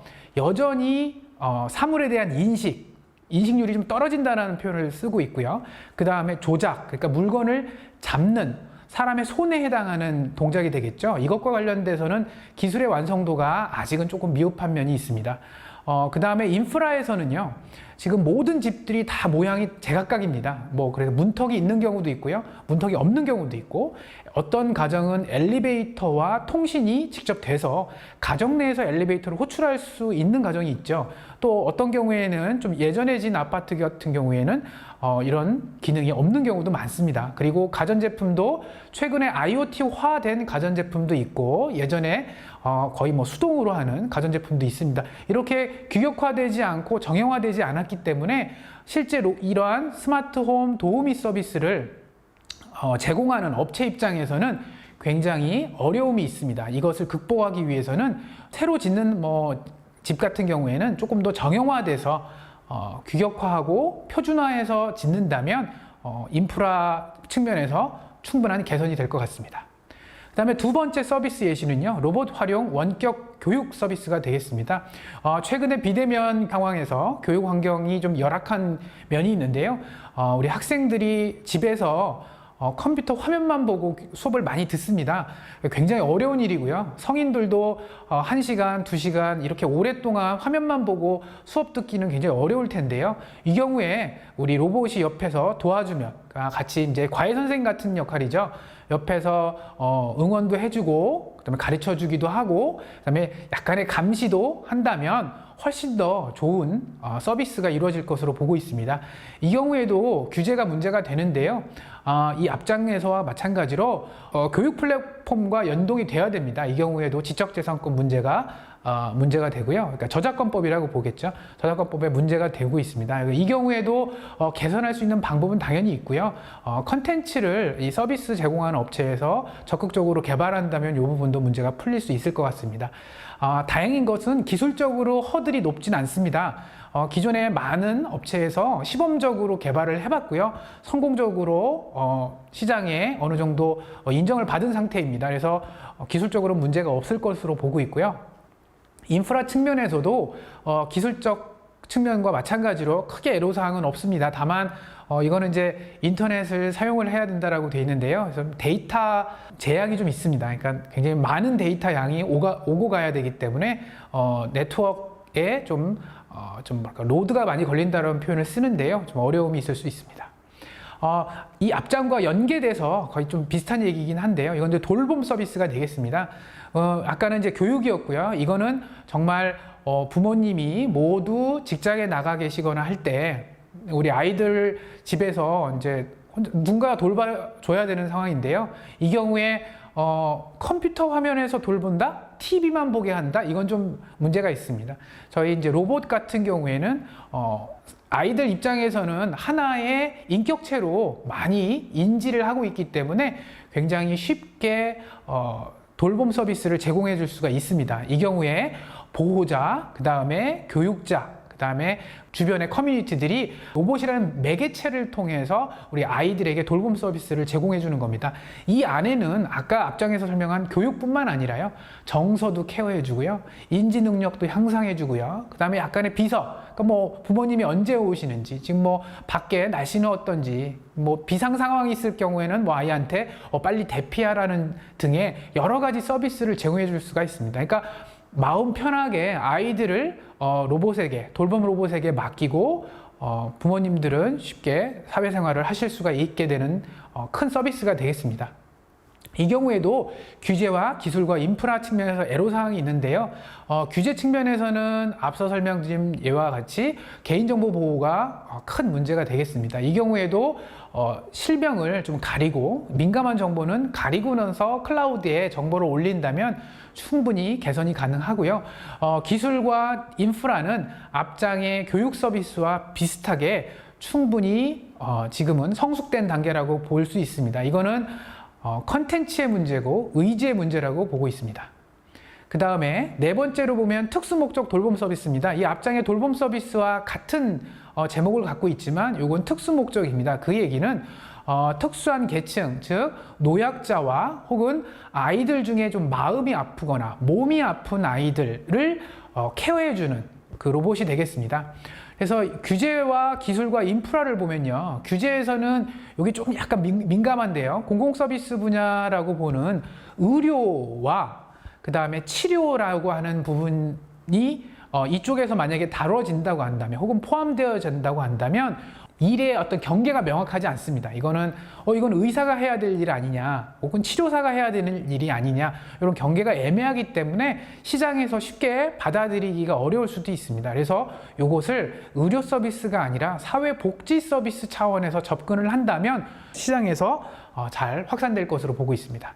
기술적으로도요, 기존의 돌봄 서비스나 교육 서비스에서는 뭐 정서적인 어떤 교감, 요 파트는 좀 적은 반면에 여기서는 그 미묘한 어떤 감정의 변화, 행동의 변화, 이런 것들을 인지를 해야 됩니다. 그렇기 때문에 여기서는 기술적으로 굉장히 어려운 부분이 비언어적인 교류 수단을 통해서 소통해야 하는 그런 기술적인 능력을 로봇이 보유를 해야 됩니다. 즉, 굉장히 그 표정만 읽어서 얘가 기분이 좀 안 좋은가 보다, 좋은가 보다라는 거를 감지를 해야 되고요. 이거는 실질적으로 사람도 쉽지 않죠. 다른 사람이 기분이 지금 좋은지 나쁜지, 행동이 조금 평상시와 다르다? 뭐 평상시와 비슷하다? 이거를 인지하기는 쉽지 않습니다. 근데 이것을 이 특수목적 돌봄 서비스에서는 해야 되기 때문에 그게 기술적으로 어렵고요. 그게 가장 어려운 반면에 인프라 측면에서는 아까 말씀드린 바와 같이 공공 서비스 영역인 병원과의 어떤 협력, 이런 부분이 굉장히 중요하고요. 제도적으로도 이 부분은 같이 해결해야 될 문제라고 보겠습니다. 그 다음에 5번째는요, 가정용 신체 케어 로봇 서비스가 되겠습니다. 요거는 앞장의 특수목적 그 돌봄 서비스와 약간 비슷할 수도 있는데요. 요거는 이제 신체를 도와주는 겁니다. 그러니까 몸이 굉장히 아파서 걷지 못하거나 혹은 배설이 본인 스스로가 안 되거나 혹은 움직임 자체가 좀 어려운 경우에 보통 이제 병원을 가시죠. 병원에서는 치료고요. 치료 후에 어떤 재활 그리고 가정 내에서의 그 연장된 치료를 위해서는 당연히 개인 서비스에서 이 부분도 어느 정도 포함을 해야 됩니다. 이러한 서비스를 위해서 개인 보행 훈련 로봇과 배설 케어 로봇, 일상 생활 지원 로봇, 운동훈련 보조 로봇 등이 개발이 돼서 서비스를 연계한다면 충분히 좋은 결과를 얻을 수 있을 겁니다. 여기서도 규제에서 애로사항은 당연히 개인정보 보호가 문제가 되겠습니다. 이 앞장에 무슨 단순한 개인정보 문제가 아니라 이름 뭐 이런 문제가 아니라요. 여기서는 몸이 불편한 그런 행동, 아까 뭐 배설 말씀드렸는데요. 이런 부분은 좀 개인적으로도 민감하죠. 이런 부분을 모두 클라우드에 올리고 그거를 병원과 상의를 하는 이 중간에 데이터가 새나가거나 빠져나간다면 굉장히 문제가 될 수 있습니다. 이러한 경우를 개선하는 게 큰 문제가 되겠고요. 그 다음에 기술적으로는 아까 돌봄 때 굉장히 미묘한 어떤 비언어적인 인지가 중요하다고 말씀드렸는데요. 그것과 아까 돌봄 서비스와의 한 중간 정도라고 보시면 되겠습니다. 여기서는 로봇이 의도 파악을 하는 것도 굉장히 중요하고요. 아까 훈련, 재활 이런 부분이 많이 들어가 있었는데요. 이것은 사람의 몸을 위해하지 않고, 그러니까 다치지 않게 하면서도 훈련과 재활을 도와줘야 되기 때문에 여기서는 약간의 액추에이터, 움직임이 또 굉장히 중요합니다. 이 부분도 같이 해결을 해야 되고요. 그 다음에 아까 인프라 말씀을 드렸는데요. 이거는 좀 비용이 좀 많이 발생할 수가 있습니다. 이게 특수목적 인지, 그 다음에 액추에이터 이런 것들이 재활용으로 쓰다 보면 굉장히 고가가 될 수가 있습니다. 이 경우에는 사회에서 보험이라든가 뭐 의료 수가에 반영한다든가 해서 이 부분은 제도적으로 좀 개선을 해줘야 될 상황이 되겠습니다. 전체적으로 개인 서비스 분과는 앞서 설명드린 5가지 서비스에 대해서 3단계, 그러니까 단기, 중기, 장기로 나눠서 다음과 같은 슬라이드를 보여드리고 있고요. 1단계, 단기 같은 경우에는 당장 올해부터 2년 안에 상용화가 가능한 각 서비스의 기능들을 나열을 하고 있고요. 두 번째 단계는 그 이후에 3년, 즉 현재부터 한 5년 후 안에, 그러니까 5년 안에 실현이 가능할 것들을 나열을 했습니다. 그리고 장기에서는 그 5년 이후에 앞으로 기술적으로 인프라, 그 다음에 규제에서 충분히 개선이 된다면 서비스를 개인 서비스로 해줄 수 있는 부분을 나열을 하고 있습니다. 이상으로 워킹그룹 5 개인 서비스 로봇 활용 전략 네트워크에 대해서 설명을 드렸습니다. 감사합니다. 네, 반갑습니다. 저는 워킹그룹 6번째 상업서비스 분과장을 맡고 있는 라운지랩의 황성재입니다. 저희는 이제 상업서비스, 어떻게 보면 소비자와 또 판매자 사이의 어떤 인터랙션에 관련한 그런 부분에서의 이제 얘기를 드리고 싶은데요. 저희가 이제 정의한 거는 지붕이 있는 공간의 스마트화라고 이름을 지어봤습니다. 그래서 고객 접점 서비스를 제공하는 과정에서 판매자랑 또 소비자 간의 지불 행위가 있는 경우에 이 로봇이 어떻게 기여를 할 것인지 또 어떤 문제가 생길지 이런 부분에 대한 다양한 논의들을 해왔고요. 이제 거기에 대한 얘기를 오늘 정리를 해서 말씀을 드린다고 이해하시면 될 것 같습니다. 그래서 저희는 우선 그 업종을 기준으로 이제 4가지 공간으로 나눠봤는데요. 이제 첫 번째가 외식업 이라고 할 수 있고, 두 번째가 소도매업, 도소매업이라고 할 수 있고요. 이제 세 번째가 이제 공간 숙박업, 이제 호텔이라든지 모텔 같은 데서 이제 로봇이 어떻게 기여할지에 대한 내용이 이제 공간 숙박업이라고 할 수 있고, 마지막으로 이제 헬스케어 이제 산업이라고 할 수 있습니다. 그래서 이 4가지 영역에서 이 4가지 업종에서 저희가 협동 로봇이 어떤 일들이 일어나고 어떤 기여를 할 수 있을지 또 어떤 문제가 있을지 거기에 대한 내용을 말씀드리도록 하겠습니다. 그래서 적용 범위 수요처별 이렇게 구별을 할 수가 있는데요. 방금 이제 말씀드린 거는 수요처별로 나눴던 것들이고, 이제 공통된 형태로 4가지 형태의 어떤 관리 부분을 이제 나눠보면 다음과 같습니다. 이제 첫 번째는 거래 관리라고 할 수 있고요. 이제 뭐 안내를 한다든지 주문 결제를 하는 데 있어서 로봇이 결제를 한다던가 안내를 해주는 역할을 할 수 있고요. 두 번째는 이제 환경 관리라고 할 수 있습니다. 뭐 환경 관리라고 하면 뭐 유리창이 될 수도 있고, 또 뭐 분리수거, 뭐 쓰레기를 버려준다든지, 혹은 뭐 체온을 측정한다거나 이제 방역을 도와준다든지, 또 위생과 관련된 뭐 여러 기능을 하는 그런 로봇들을 의미를 하고요. 보안 관리와 같은 형태에서는 이제 시설을 감시한다던가 아니면은 도단 및 안전 같은 것들을 관리해주는 그런 경비 로봇 같은 것들을 생각해 볼 수 있을 것 같습니다. 마지막으로 이제 이송 관리 로봇은 2가지로 나뉘게 되는데요. 이제 단일 공간 내에 물품 이송이 있을 수가 있고, 공간 간의 물품 이송이 있을 수가 있습니다. 그래서 통상적으로 이제 실외 배송 로봇으로 보고 있고, 저희 분과에서는 이제 실내의 배송 로봇으로 한정을 했고, 처음에 말씀드렸듯이 소비자와 생산자 간의 트랜잭션, 이제 서로 이제 돈이 오가는 그런 행위 내로 이 이송 로봇을 한정했다라고 보시면 될 것 같습니다. 주요 산업 및 동향은 다음과 같고요. 이제 뭐랄까 이제 소비자와 개인화 정도가 높아지고 또 최저임금 인상 등의 어떤 변화 때문에 이제 로봇을 이용한 그런 자동화 무인화 트렌드들이 빠르게 증가하고 있습니다. 그래서 외식업종에서는 이제 서빙 로봇이 이제 가장 큰 예인 것 같고요. 또 외식업 쪽에서 조리를 하는 그런 생산자적인 관점에서의 로봇이 있을 수가 있습니다. 그리고 도소매업에서는 뭐 상품을 진열한다던가 재고를 관리한다라던가 하는 그런 역할을 이제 로봇이 대체할 수가 있고, 숙박업과 관련해서는 아무래도 이제 청소를 한다든지 아니면 어떤 물품을 정리한다든지와 같은 역할을 이제 해줄 수가 있습니다. 네, 주요 산업 및 동향과 관련해서는 이제 지금 보시는 표와 같고요. 이제 아까 말씀드린 그 4가지 구분에 따라서 이제 정리를 해보면 다음과 같습니다.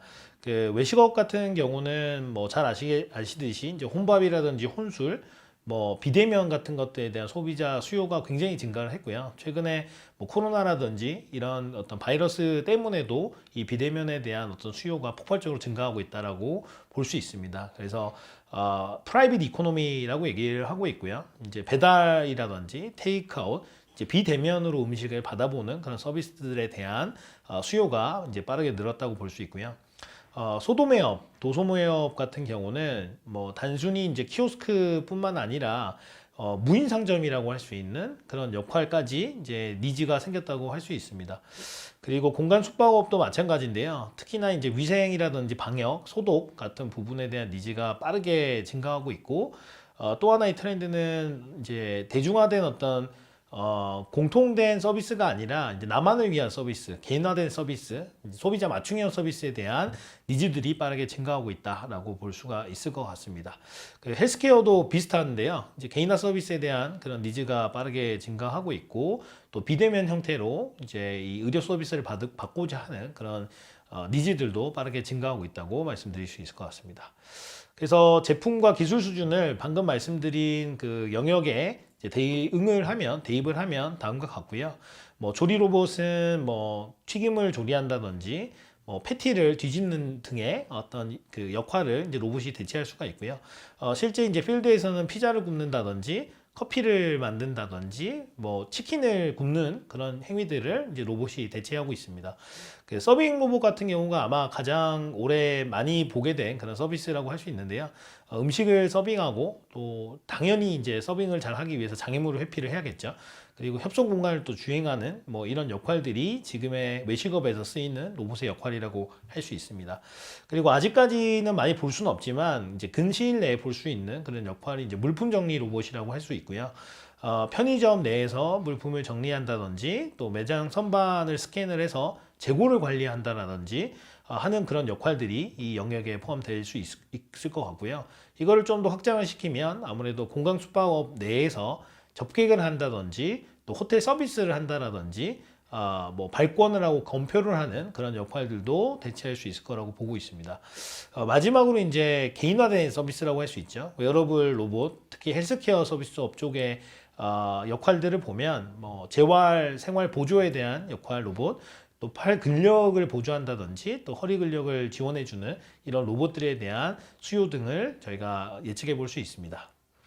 그래서 이런 그 여러 가지 시장의 변화 속에서 저희가 5개 정도의 서비스 예시를 제안을 했고요. 이제 첫 번째 얘기를 드리도록 하겠습니다. 첫 번째는 이제 F&B, 그 F&B 내의 매니지먼트 서비스에 대한 얘기고요. 그래서 홀 자체에서의 테이블까지의 물류 이동, 이제 음식에 대한 이동이겠죠. 그래서 단순히 이제 물류와 다른 점은 이제 사람이 먹는 음식을 이송해야 된다라는 그런 태스크가 조금 다른 부분인 것 같고요.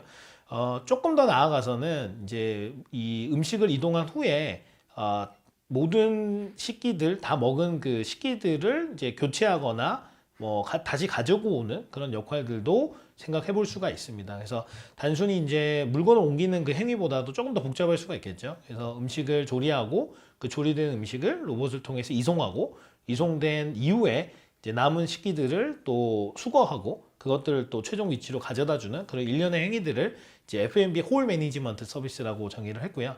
이제 거기에 대한 내용을 이제 간단하게 말씀드리면 다음과 같습니다. 그래서 우선은 이제 규제 부분이 가장 중요한 형태인 것 같은데요. 일단 ISO 13482죠. 13482에 협동 로봇에 대한 포괄적인 안전 기준이 있습니다. 그런데 이제 음식을 이송한다든지 이 서비스를 하는 디테일에 대한 부분에 있어서는 아직까지 이 규제가 부재한 상황입니다. 그래서 사용 시 안전 확보라든지 아니면 음식을 또 이송을 하는 거에 있어서 또 특별한 여러 요소들이 있을 거거든요.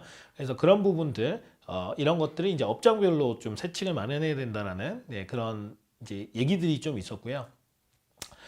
그리고 아직까지는 단순히 음식을 전달하는 이송형에 그치고 있는데 이제 시간이 지나면은 뭐 식탁을 차린다는 그런 행위를 한다든지 아니면 다 마친 식사의 정리를 또 도와준다라는 그런 여러 가지 연계 서비스들이 있을 것입니다. 그래서 이런 형태에서 굉장히 많은 센서들, 다중 센서들이 필요할 것이고 또 모바일 매니플레이터와의 어떤 결합들이 이제 만들어질 것인데 이런 부분에서 여러 가지 기술적인 이제 부분의 확장이 이제 필요하다라고 할 수 있습니다.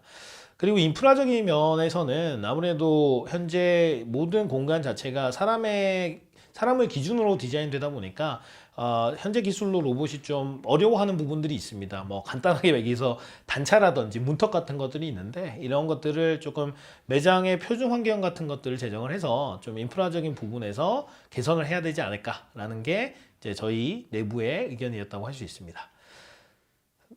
네, 그리고 이제 두 번째 서비스는 이제 로봇 조리 서비스인데요. 아까 말씀드린 거는 이제 로봇이 조리한 이제 음식을 이동하는 거라고 한다면 그 전에 로봇이 어떻게 조리를 할 것인가라는 얘기라고 할 수 있고요. 로봇이 재료를 선택하고 그리고 커팅해서 손질하고 또 완성된 메뉴를 플레이팅하는 그 일련의 과정까지 의미한다고 보시면 될 것 같습니다. 그래서 현재는 뭐 마찬가지로 그 협동 로봇 안전 규정이 이제 푸드, 이제 조리와 관련해서 연계된 형태로 고려가 되어 있지 않거든요. 그래서 이런 부분들을 음식을 조리하는 그 과정의 일련의 형태에서 어떤 부분에 문제가 생기고 또 규제를 할 것인지에 대한 그런 논의점이 필요합니다. 특히나 이제 그 사업주가 그 공간에 따라서 굉장히 다른 매니플레이터 그 환경에 시도를 할 수가 있거든요. 그래서 이런 부분 좀 더 안전 확보를 위해서 이제 디테일한 그 사업의 영역에서 이제 결정할 수 있도록 이제 가이드라인을 수립하고 또 세칙들을 마련해야 된다라는 그런 의견들을 많이 얘기를 해주셨습니다. 그리고 기술적으로는 지금 그 조리를 한다라는 그 행위 자체가 굉장히 다양성을 내포하고 있다고 할 수가 있죠. 그래서 뭐 써는 작업부터 뭐 이거를 섞는 작업까지 뭐 굉장히 많은 그런 형태들이 있을 수가 있는데 매번 할 때마다 이거를 이제 티칭하고 뭔가 교시하는 그런 역할들이 자주 일어나게 됩니다. 그래서 이런 것들을 좀 더 잘할 수 있는 그런 기술들이 필요하고요. 또 하나는 아무래도 이제 키친 내에 조리를 하는 공간이 아무래도 고온고습하고 또 유증기 등의 어떤 환경들이 많다 보니까 이제 로봇들의 청결 위생 문제라든지 또 운영에 대한 어떤 한계 문제들이 있을 수가 있습니다. 그래서 그런 것들이 기술적으로 좀 보완돼야 되는 부분이라고 할 수가 있고요. 마지막으로 인프라적인 부분에서는 아무래도 그 작업 환경들이 그 메뉴별로 굉장히 다를 수가 있는데 이런 어떤 음식의 메뉴별로 가이드라인을 만들고 조리 방식의 어떤 표준들을 좀 제정해야 된다라는 이제 그런 의견들이 있었습니다. 그래서 이런 여러 가지 의견들이 이제 로봇 조리와 관련된 서비스에서 이제 논의가 됐다라고 이해를 하시면 될 것 같습니다. 네, 그리고 세 번째로는 이제 유통 매장에 대한 얘기라고 할 수 있는데요. 진열한다거나 회수하거나 또 재고 관리를 하는 그런 로봇 서비스에 대한 내용입니다. 그래서 그 서비스 이용 예시는 매점 관리자가 상품 진열대에 대한 여러 스케줄이나 정보를 입력을 해두면 매장 관리 로봇이 재고를 관리하거나 혹은 재고가 없을 때는 또 상품을 보충하거나 혹은 또 탑재하거나 또 빼거나 하는 그런 일들을 의미를 하고요. 이런 것들을 이제 실시간으로 또 모니터링하고 또 분석을 해서 이제 주인에게 또 사용자에게 전달해주는 그런 일련의 서비스라고 이해를 하시면 될 것 같습니다. 그래서 일단은 현재 규제와 관련된 현황은 부재하고요. 이동형 매니퓰레이터 같은 것들이 이제 이런 진열 회수 재고 관리에 필요할 텐데 이 형태에 대한 안전 기준 자체는 현재 없는 상황입니다. 그래서 이런 거에 대한 제정이 이제 시급한 상황인 것 같고요. 특히나 이제 ISO 국제 표준을 그대로 반영하면 또 안 되는 부분이 있기 때문에 이제 여러 가지 세칙들이나 여러 관점들을 이제 디테일하게 만들어내야 된다라고 생각을 하고 있고요. 기술적인 부분에서도 많은 발전이 필요합니다. 아직까지 이제 물품 정리 용도로 사용할 수 있는 로봇 기술은 좀 한계가 있다라고 판단을 하고 있고요. 특히나 이제 대상 오브젝트, 대상 물건들의 형태가 워낙 다르기 때문에 특정 파지 형태로 이 모든 것들을 잡을 수가 없습니다. 그래서 이런 것들을 이제 다중 대상물을 대상으로 핸들링하고 이제 잡아서 옮길 수 있는 그런 그리퍼 기술, 조금 더 스마트한 그리퍼 기술이 필요하다고 할 수 있고요. 그리고 선반이나 물품 인식 같은 것들을 좀 다중 센서를 통해서 좀 효율적이게 할 수 있는 그런 기술들도 이제 필요한 형태라고 할 수 있습니다. 그 마지막으로 이제 인프라와 관련한 것인데요. 이 인프라와 관련된 것도 기존의 로봇을 대상으로 디자인되지 않은 부분이 많다 보니까 이제 그런 부분들, 예를 들면 뭐 스윙 도어를 없앤다든지 매장 보관 창고와 또 이 쇼룸 간의 어떤 그 상호작용을 위한 구조라든지 이제 이런 것들이 이제 로봇을 위한 형태로 이제 개선이 돼야 된다라고 말씀드릴 수 있을 것 같습니다. 네, 그리고 이제 스마트 숙박 서비스 네 번째 시나리오 서비스인데요. 스마트 숙박 서비스의 이용 예시는 다음과 같습니다. 그 숙박객이 컨시어지 로봇을 통해 가지고 체크인을 하죠. 체크인과 관련된 로봇이 있을 거고요. 체크인이 되고 나면 이제 짐을 또 그 방까지 옮겨야겠죠. 그래서 컨시어지 로봇이 그래서 옮겨주고 또 이제 서비스와 관련해서 실내에 룸 서비스 등을 할 수가 있겠죠. 예를 들어 뭐 실내 이송 로봇이 이제 물건을 가져다 줄 수 있게 있겠고, 또 조리를 통해서 음식을 가져다 줄 수도 있겠고요. 또 세탁을 한다든지 아니면 이불을 이제 개준다든지 하는 그런 정리 로봇도 사실 이 스마트 숙박 서비스 안에 들어간다고 할 수 있습니다. 그래서 어떻게 보면은 인간의 의식주, 굉장히 다양한 그 일련의 영역 속에서 이제 로봇들이 도움을 줄 수가 있는데, 이제 그런 도움을 주는 서비스를 통칭해서 이제 스마트 숙박 서비스라고 저희는 정의를 했습니다. 그래서 관련해서 규제 기술 인프라에 대해서 이제 설명을 드리면, 우선 규제와 관련된 경우는 아무래도 이제 이런 그 토탈 공간 내에 또 서비스를 통칭하다 보니까 단순히 하나의 로봇이 아니라 여러 로봇이 동시에 또 유기적으로 협력을 해서 지원을 해야 됩니다. 그래서 이런 프로토콜, 통합 프로토콜들이 로봇 사이에 이제 표준들이 필요하다는 게 모든 저희 그 팀들의 이제 의견이었고요. 그래서 통합 관리 체제, 가이드라인 이런 것들이 이제 뭔가 만들어져야 된다라는데 이제 한 목소리를 냈습니다. 특히나 이제 실내 또 실내 이런 로봇이 이동을 하고 또 음식을 조리하면 그 조리된 음식을 옮기고 또 방안까지 들어가는 이런 여러 가지 공간의 변화들 때문에 뭐랄까 이제 안전 가이드에 대한 마련, 그 표준 등의 수립이 필요하다고 할 수 있겠습니다. 기술적으로는 뭐 여러 가지 말씀을 드릴 수가 있는데요. 일단 컨시어지 로봇 같은 경우는 음성으로 커뮤니케이션 하게 되는데, 이런 음성과 관련된 그런 기술적인 제반 환경들이 좀 한계가 있기 때문에 이런 것들이 개발이 돼야 되고요. 아까 말씀드린 것처럼 여러 이질적인 로봇 프로토콜들을 하나로 통합해 줄 수 있는 그런 서비스들이 이제 필요하다고 할 수 있습니다. 그래서 뭐 DNA라고 하죠. 데이터 네트워크 AI와 관련된 로봇 기술, 통합 솔루션, 통합 서비스 이런 것들에 대한 고민이 필요하고, 또 멀티모달 인간 로봇 상호작용이라고 하죠. 뭐 음성을 통해서 얘기를 한다든지 뭐 제스처를 통해서 상호작용을 하는 그런 방법에 대한 기술의 난이도가 좀 더 향상돼야 된다라고 말씀드릴 수 있을 것 같습니다. 그리고 인프라 같은 경우에도 뭐 계속 말씀드리지만 복수의 서비스 로봇이 동시다발적으로 활용되는 공간이 바로 스마트 숙박 서비스입니다. 그래서 이런 여러 가지 특성을 고려한 통합 서비스, 하나의 이제 유니한 어떤 서비스 플랫폼들이 필요하고요. 이제 이런 것들을 이제 통합된 이제 가이드라인 또 프로토콜을 통해 가지고 만들어 줘야 된다라고 할 수 있겠습니다. 뭐 예를 들어 뭐 도어, 엘리베이터 같은 것들도 음식을 이송하는 로봇과 소통이 돼야 될 거고요. 그리고 사람을 처음 맞는 컨시어지 로봇과 소통을 한 데이터가 뭐 이송용 로봇이나 아니면은 방 안에서 정리 로봇한테 전달이 돼야 될 겁니다. 그래서 이런 통합된 솔루션들에 대한 그런 클라우드 서비스나 아니면 프로토콜들이 이제 필요하다라는 게 스마트 숙박 서비스의 이제 가장 중요한 요소라고 할 수 있겠습니다. 네, 그리고 이제 다섯 번째는 헬스케어 서비스라고 할 수 있고요. 개인화된 어떤 서비스라고 할 수 있고, 초반에 말씀드렸듯이 저희 워킹그룹에서 다루는 것은 사용자가 지불 가능한 그런 서비스라고 할 수 있기 때문에 개인화된 어떤 지불된 서비스의 헬스와 관련된 영역이라고 할 수 있습니다. 그래서 뭐 예를 들어 테니스를 함께 쳐주는 로봇이라든지 뭐 운동, 짐에서 이제 지원해주는 로봇, 혹은 웨어러블 형태이지만 이제 사용자의 개인화된 정보를 기반으로 운동 효과를 좀 더 강화시켜 준다던가, 아니면 뭐 리스크를 예측하는 그런 다양한 어떤 피지컬 기반의 서비스들을 통칭한다라고 생각을 하시면 될 것 같습니다.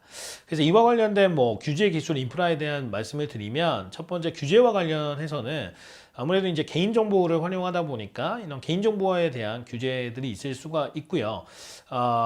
특히 이제 그 소비자 맞춤형이나 어떤 지능형 서비스를 위해서는 이제 피지컬 물리 공간에 제 몸과 관련된 그런 정보들을 이제 활용해야 됩니다. 그래서 이런 부분에 대한 개선점들, 이제 법제화들이 필요하다고 할 수가 있고요. 두 번째는 이제 기술과 관련해서는 현재 뭐 착용용 웨어러블 기술, 뭐 HMD, 뭐 햅틱 디바이스 같은 것들을 얘기 드릴 수가 있을 것 같은데, 이런 센싱 기술들에 대한 기술적인 어떤 부분이 더 강화가 돼야 됩니다. 특히 개인 서비스를 위한 통합 서비스들이 이제 만들어져야 된다는 게 저희 이제 분과에서 나왔던 얘기고요. 뭐 특히 이제 사용자 의도 파악이라든지 동작 표현화 예측 기술 이런 것들이 필요하고, 또 인공지능 기술 같은 것들도 이제 필요한 영역 중에 하나라고 할 수 있습니다. 그리고 마지막 인프라와 관련해서는 그 피트니스 센터에서 예를 들어 이제 개인의 헬스케어 데이터를 기반으로 해서 뭐 외식업에 맞춤형 식단 같은 서비스를 줄 수가 있겠죠. 그래서 뭐랄까 이제 개인화된 서비스이지만 이것이 더 나아가서 개인화된 서비스를 넘은 서비스와 함께 통합되는 그런 통합 솔루션에 대한 얘기들이 이제 나왔었고요. 그래서 이종 서비스 간의 연동 같은 것들이 사실 필요한 부분이다라는데 많은 목소리를 내주셨습니다. 그래서 뭐 헬스케어 서비스와 관련된 내용은 뭐 이 정도인 것 같습니다. 네, 그래서 뭐 이것들을 전체 이제 정리를 하면 이제 저희 상업 서비스 분과에서는 뭐 5가지 그 영역으로 나눌 수가 있고요. 이 슬라이드에서는 이제 세 가지 영역, F&B 홀 매니지먼트 서비스, 그리고 F&B 조리 서비스, 그리고 유통 매장, 진열 회수 및 재고 관리 서비스 이 3가지를 먼저 나타낼 수 있을 것 같고요. 그거를 이제 각 단계별로 나타내는 형태라고 볼 수 있습니다. 그래서 1단계, 2단계, 3단계, 특히 3단계는 이제 2025년 이후에 가능한 그런 시나리오들을 담았다고 보시면 될 것 같습니다. 그래서 예를 들어 뭐 F&B 홀 매니지먼트 서비스와 관련해서는 저희 규제와 관련된 부분이 가장 중요할 것 같은데, 우선은 현재 안전 확보 가이드라인이라든지 뭐 업장별 세칙 같은 것들을 이제 1단계 2022년까지 만든다라고 보고 있고요. 2단계이죠. 2023년부터 24년 정도에는 이것을 이제 단체 표준 형태의 규모로 이제 인증 표준화를 좀 하면 좋겠다라는 의견이고, 마지막에 2025년 이후에는 이걸 국가 표준으로 만들어서 푸드테크와 관련된 특히 로봇을 이제 푸드라는 공간 영역에서 어떻게 활용할지에 대한 국가적인 표준을 이제 만들면 어떨까라는 이제 그런 얘기들을 이제 했고요. 두 번째로 언급드리고 싶은 게 이제 유통 매장 진열인데, 이제 이런 부분들은 뭐 기술적인 챌린징이 좀 높다고 할 수 있습니다. 그래서 현재는 이제 자율주행이라든지 재고 확인 서비스 정도가 이제 가능한 영역이고, 한 2023년 이후부터는 이제 물품을 진열한다거나 재고를 보충하는 등의 좀 더 액티브한 역할들도 할 수 있다라고 보고 있고요. 향후 최종 목표 단계인 2025년 이후에는 실제 이 공간, 유통 공간 내에서, 리테일 내에서 24시간 동안 자율적으로 재고를 확인하고 또 물품을 진열하고 리테일의 역할을 대체할 수 있는 그런 영역까지 발전하지 않을까라는 게 저희 분과위원분들의 의견이었다고 할 수 있습니다. 그리고 뭐 조금 더 추가하자면 F&B 조리와 관련해서도 현재는 정형화된 조리들, 뭐 커피라든지 뭐 치킨을 튀기는 이런 어떤 특정 영역에서만 이제 자동화가 가능하다라는 그런 기술적 한계가 있는데, 이게 시간이 지나면서 뭐 양식이라든지 여러 종류의 조리 기구를 좀 더 자유롭게 활용할 수 있는 그런 영역까지 확장이 되고, 향후 2025년 이후에는 뭐 한식이 굉장히 어렵잖아요. 그래서 한식의 어떤 썰기, 다지기, 볶기 이런 여러 가지 로봇의 형태들이 활용될 수 있다라는 게 이제 이 변화의 어떤 기술적인 양상이라고 할 수 있겠습니다. 네, 그리고 다음 슬라이드로 넘어가서 그 2가지 저희 분과에서 마련된 5개 중에 2가지가 나왔죠. 이제 하나는 스마트 숙박 서비스 모델이고요. 이제 하나는 헬스케어 지원 서비스 모델입니다. 이것도 이제 3단계로 나눴을 때 다음과 같고요. 스마트 숙박 서비스와 관련해서는 단계별 서비스 시나리오를 말씀드리면, 첫 번째로 이제 현재 단계에서는 뭐 로봇이 접객을 한다든지, 특히 이제 접객 같은 경우는 호텔과 관련해서는 굉장히 중요한 요소인 것이 이제 단순히 한글을 통한 접객이 아니라 뭐 다양한 언어를 구사를 해야겠죠. 그래서 이런 것들이 기술적으로 굉장히 중요한 부분이기 때문에 접객 로봇들이 굉장히 빠르게 상용화 될 거라고 보고 있고요. 뭐 안내를 한다든지 벨보이와 같은 그런 서비스들은 이미 이제 저희가 심심치 않게 볼 수 있는 서비스라고 할 수 있습니다. 그리고 이제 2번째 단계가 되면 이제 룸 서비스라든지 컨시어지와 같은 이제 조금 더 고도화된 형태의 이제 로봇 서비스들이 만들어질 것 같고요. 이제 3단계부터는 이제 하우스키핑 서비스라고 저희가 이름을 지었는데, 뭐 안에 있는 뭐 여러 가지 재화들을 제자리에 놓는다든지, 뭐 재고를 수정한다든지, 이불을 정리정돈 해주는 그런 조금 복잡도가 높은 그런 행위들을 이제 로봇들이 해줄 수 있지 않을까. 네, 그리고 그런 목표를 잡아야 되지 않나라고 해서 저희가 3단계 하우스키핑 서비스라고 이름을 지어봤습니다.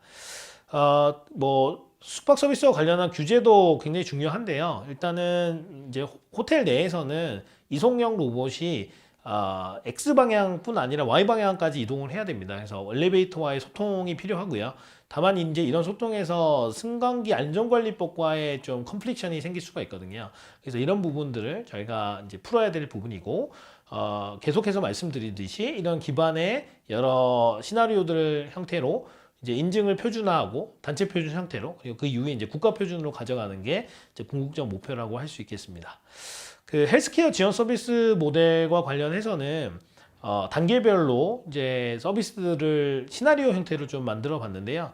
이제 첫 번째 단계, 이제 2022년까지는 이제 피트니스 지원 서비스, 헬스케어 지원 서비스라고 했고요. 뭐 간단한 이제 반복되는 움직임 같은 것들을 지원해 주거나 혹은 도움을 주는, 물리적으로 도움을 주는 그런 로봇들에 대한 서비스가 대중화될 것이라고 보고 있고, 2단계부터는 특정 스포츠 영역이 가능합니다. 뭐 강습, 스포츠 강습, 뭐 배드민턴, 테니스와 관련된 부분에 일부 영역을 이제 로봇이 좀 대체할 수 있지 않을까 그렇게 보고 있고요. 3단계부터는 이제 비대면 집단 스포츠라고 하죠. 이제 만나지 않고 이런 스포츠를 이제 가상현실이나 여러 가지 로봇 기술, 햅틱 기술을 이용해서 활용하는 그런 형태로 이제 목표를 잡아봤습니다. 그래서 2025년 이후에는 저희가 집단 스포츠 영역에서 비대면 형태로 이제 가능하지 않을까라고 보고 있다고 이제 말씀드릴 수 있을 것 같습니다. 그래서 지금까지 이제 5가지 저희가 제시하는 그런 서비스 모델에 대한 얘기를 했고요. 각 모델별로 시간의 단계별 서비스와 규제, 뭐 기술 인프라 이런 것들에 대해서 간략하게 정리를 해놨으니까 이제 디테일한 부분을 한번 살펴보시면 좋을 것 같고, 중요한 부분만 이제 언급을 드렸다고 할 수 있습니다. 네, 그러면 여기까지 저희 분과에서 준비한 내용이고, 관련해서는 질문 주시면 또 다음에 저희가 뭐 가능한 형태로 이제 답변 드리도록 하겠습니다. 감사합니다.